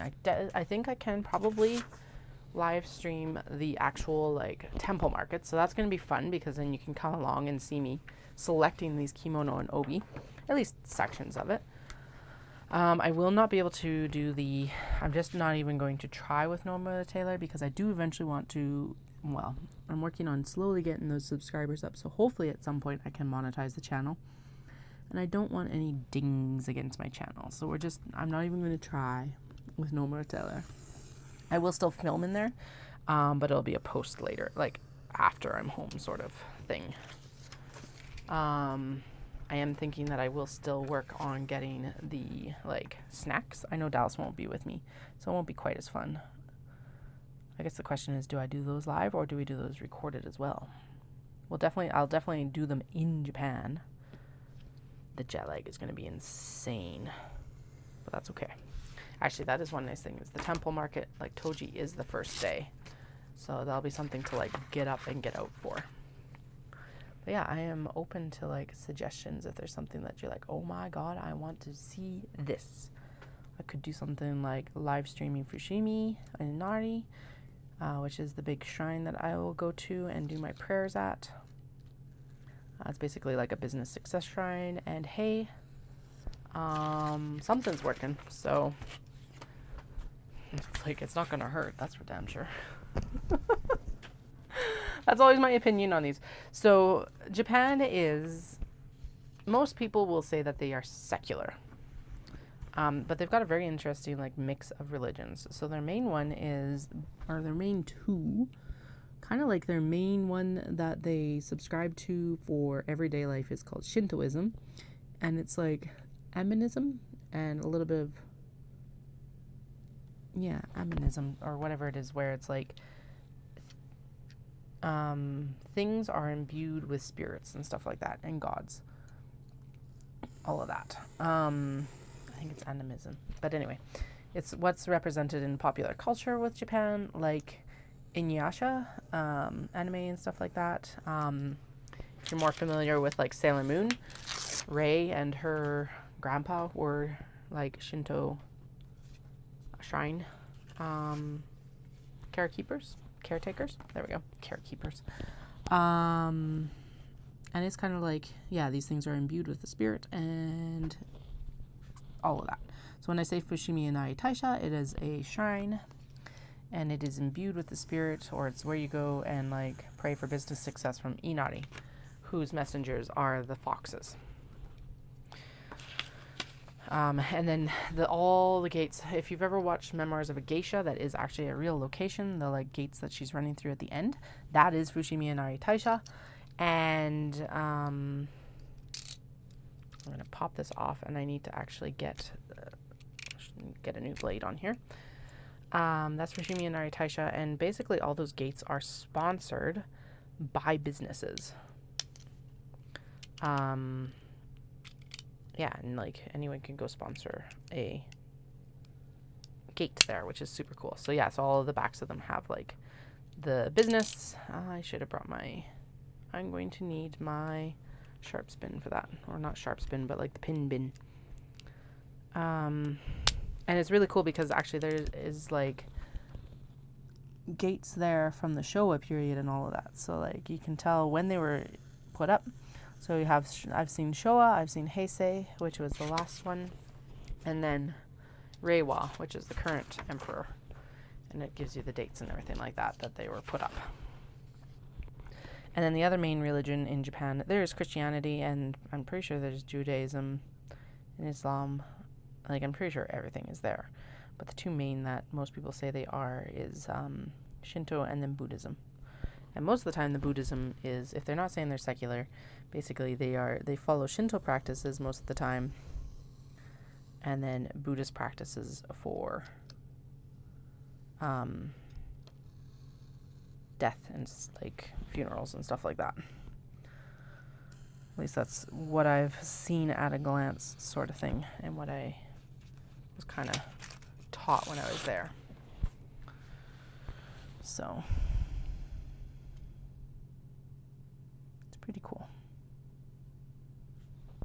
So anyway, so I go and I pray at the Shinto shrine, Fushimi Inari Taisha, and then I buy an ema. If I have time, I will hike it. I have not had time the last couple times, and I doubt that I'll have time this time either, but when we go with the kids, we'll definitely be hiking it, so I'll make sure I get video then. But yeah, I'd be happy to bring you along for some of it. I don't want to bring you along for all of it because it is still a religious institution. So it would be akin to basically filming in a church. Maybe we'll do like some of the walk up the path and things like that, but I won't bring you along for like the actual like prayer and ema and stuff like that. Ema are prayer boards that you purchase at shrines, and then you write your like prayer on it, and then you hang it. And every year, if it's not too full, every year they get burnt at New Year's. So that's why I'm like, I need to go do a prayer and do an offering, because something, like I said, is working. Granted, it is just a lot of hard work as well, and creating opportunities for myself. But I'm going to say that it's also just the effort of asking for help a little bit too. Okay, there we go. Zippy, zippy, zip. And then we're going to go zippy, zip down here. And then we'll do the curve. And then we'll do the last straight one. And then we can do pattern placement for these Heidi. I wonder if I should do... No. I was like, I wonder if I should do one of these, like, with cotton linen. But I just realized I can't really. I could. I think I have some lining fabric left, but there's not much. Okay, I do have to tape this in a moment as well once it's cut, so if you need to turn your volume back down, I will not talk about anything important until after the tape is done at this point. Tape, tape, tape. And then I think this is the only piece that actually needs to be taped on this one as well. Yeah, okay. Sweet. Okay. Line everything up as best I can. Hope a gust of wind doesn't come through the room. Tape. Tape time.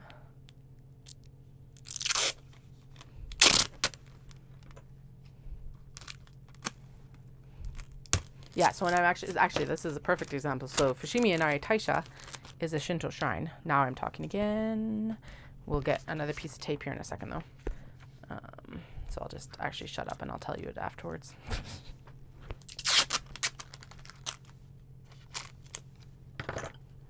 Okay, we're done with the tape.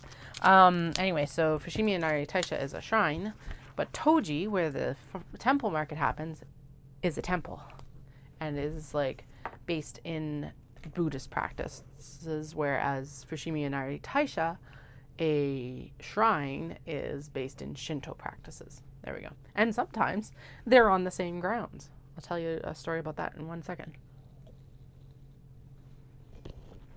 Just like I want to gulp down the rest of my coffee. Okay, good. There's nothing down there that shouldn't be down there. All right. Which one should we start with? This is the issue now. This is always the issue, but this is a particular issue now. Actually, we're going to double check on the Heidi what I can do with this one, because I think the large is a little bit too wide. So,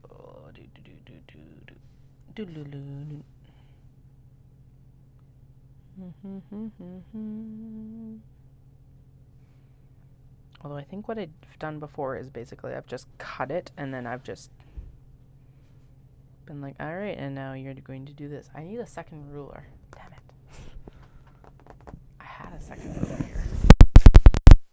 Pitch all the paper over the edge because I'm not going to, that can go towards the kids' drawing, at least the pieces that are like full pieces. Where is my other ruler? Nope, don't have another ruler here right now. It's across the room, that's why. Okay, so we are to that point right there. 3.5 inches basically. Actually, if I flip this over, that'll give us the exact measurement, because most Obi and Kimono are in panels of 12 to 13 inches. So it is 6 inches. Okay. So this one might be a little bit wider, and it looks like I can get it on the fold. Because here's what I want to do, is I just want to do this and see I can make it work. Yes. Okay. So this will be the large, and then we'll probably also do the small, because why not? And then we'll also do the wallet, and then we'll also do, what else were we going to do out of this? Just the wallets. And then purses. And then, so that's a wristlet. So okay, so those are the Heidi's. That is a pocket panel for the Sheena. We are not doing pocket panels on something like this because I don't want to break up I'm going to turn the camera back down here. But anyway, I don't want to break up the pattern. So the Sheena usually has a zip pocket, but we're not doing that. Okay, and it is a situation where this is actually a little bit too tall, but I can make it, oh yeah, we're fine. No, we're just right. Sweet, okay. And then we'll fold. Okay, I think we've got enough to do all of that, right? Yes, we do. Excellent, because then what I can do,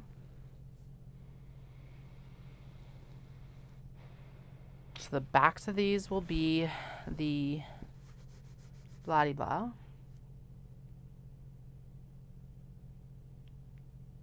Okay, so what I do need to do before I cut any of this is I need to go in and just read the instructions for the Sheena and the Heidi, just to make sure I've got it right. Because it's also like, okay, so what do I need for lining and interfacing and all of that? I was going to say nonsense. It's not nonsense. It's required. Anyway, what I was going to say now that we're done taping about the Shinto versus Buddhism is sometimes you actually have Buddhist temples on Shinto grounds, and sometimes you have Shinto grounds on Buddhist temples. So like in Kiyomizu-dera, which is one of the really famous temples in Kyoto, it's like the one that you have photographed of this like temple that you're looking kind of this direction at, and then it's like this panoramic view over Kyoto. Let me just find a photo of it. There is actually a Shinto shrine on there for like love, basically is what it is. And yeah, it also has like one of the famous pagodas. Okay, so this is what I'm thinking of when I say it. And then I'll show you another one that's a really cool photo of it as well. So it's the top of this gaijin pot thing. Okay, come on. Think. Okay, so that's Kiyomizu-dera. And then I think if you scroll down, yeah, it shows you like the other things in there too. Anyway, not very good. What they do is they've got a Shinto shrine to love there. I actually got a safe birth charm from there when we went on our first trip, because we were thinking that we were going to start trying to have kids like right after Japan, our first trip to Japan.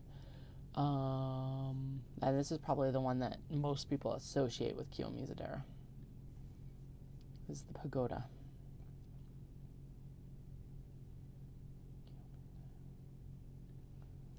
And it's the first photo. It's right under the pagoda portion of this.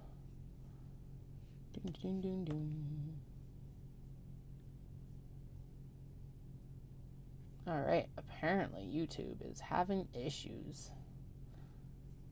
Excellent. All right, both things of YouTube are having issues.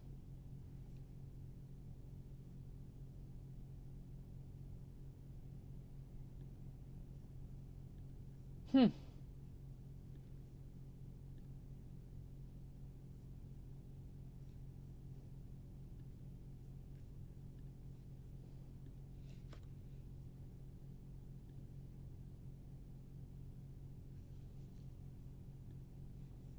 right, what is going on?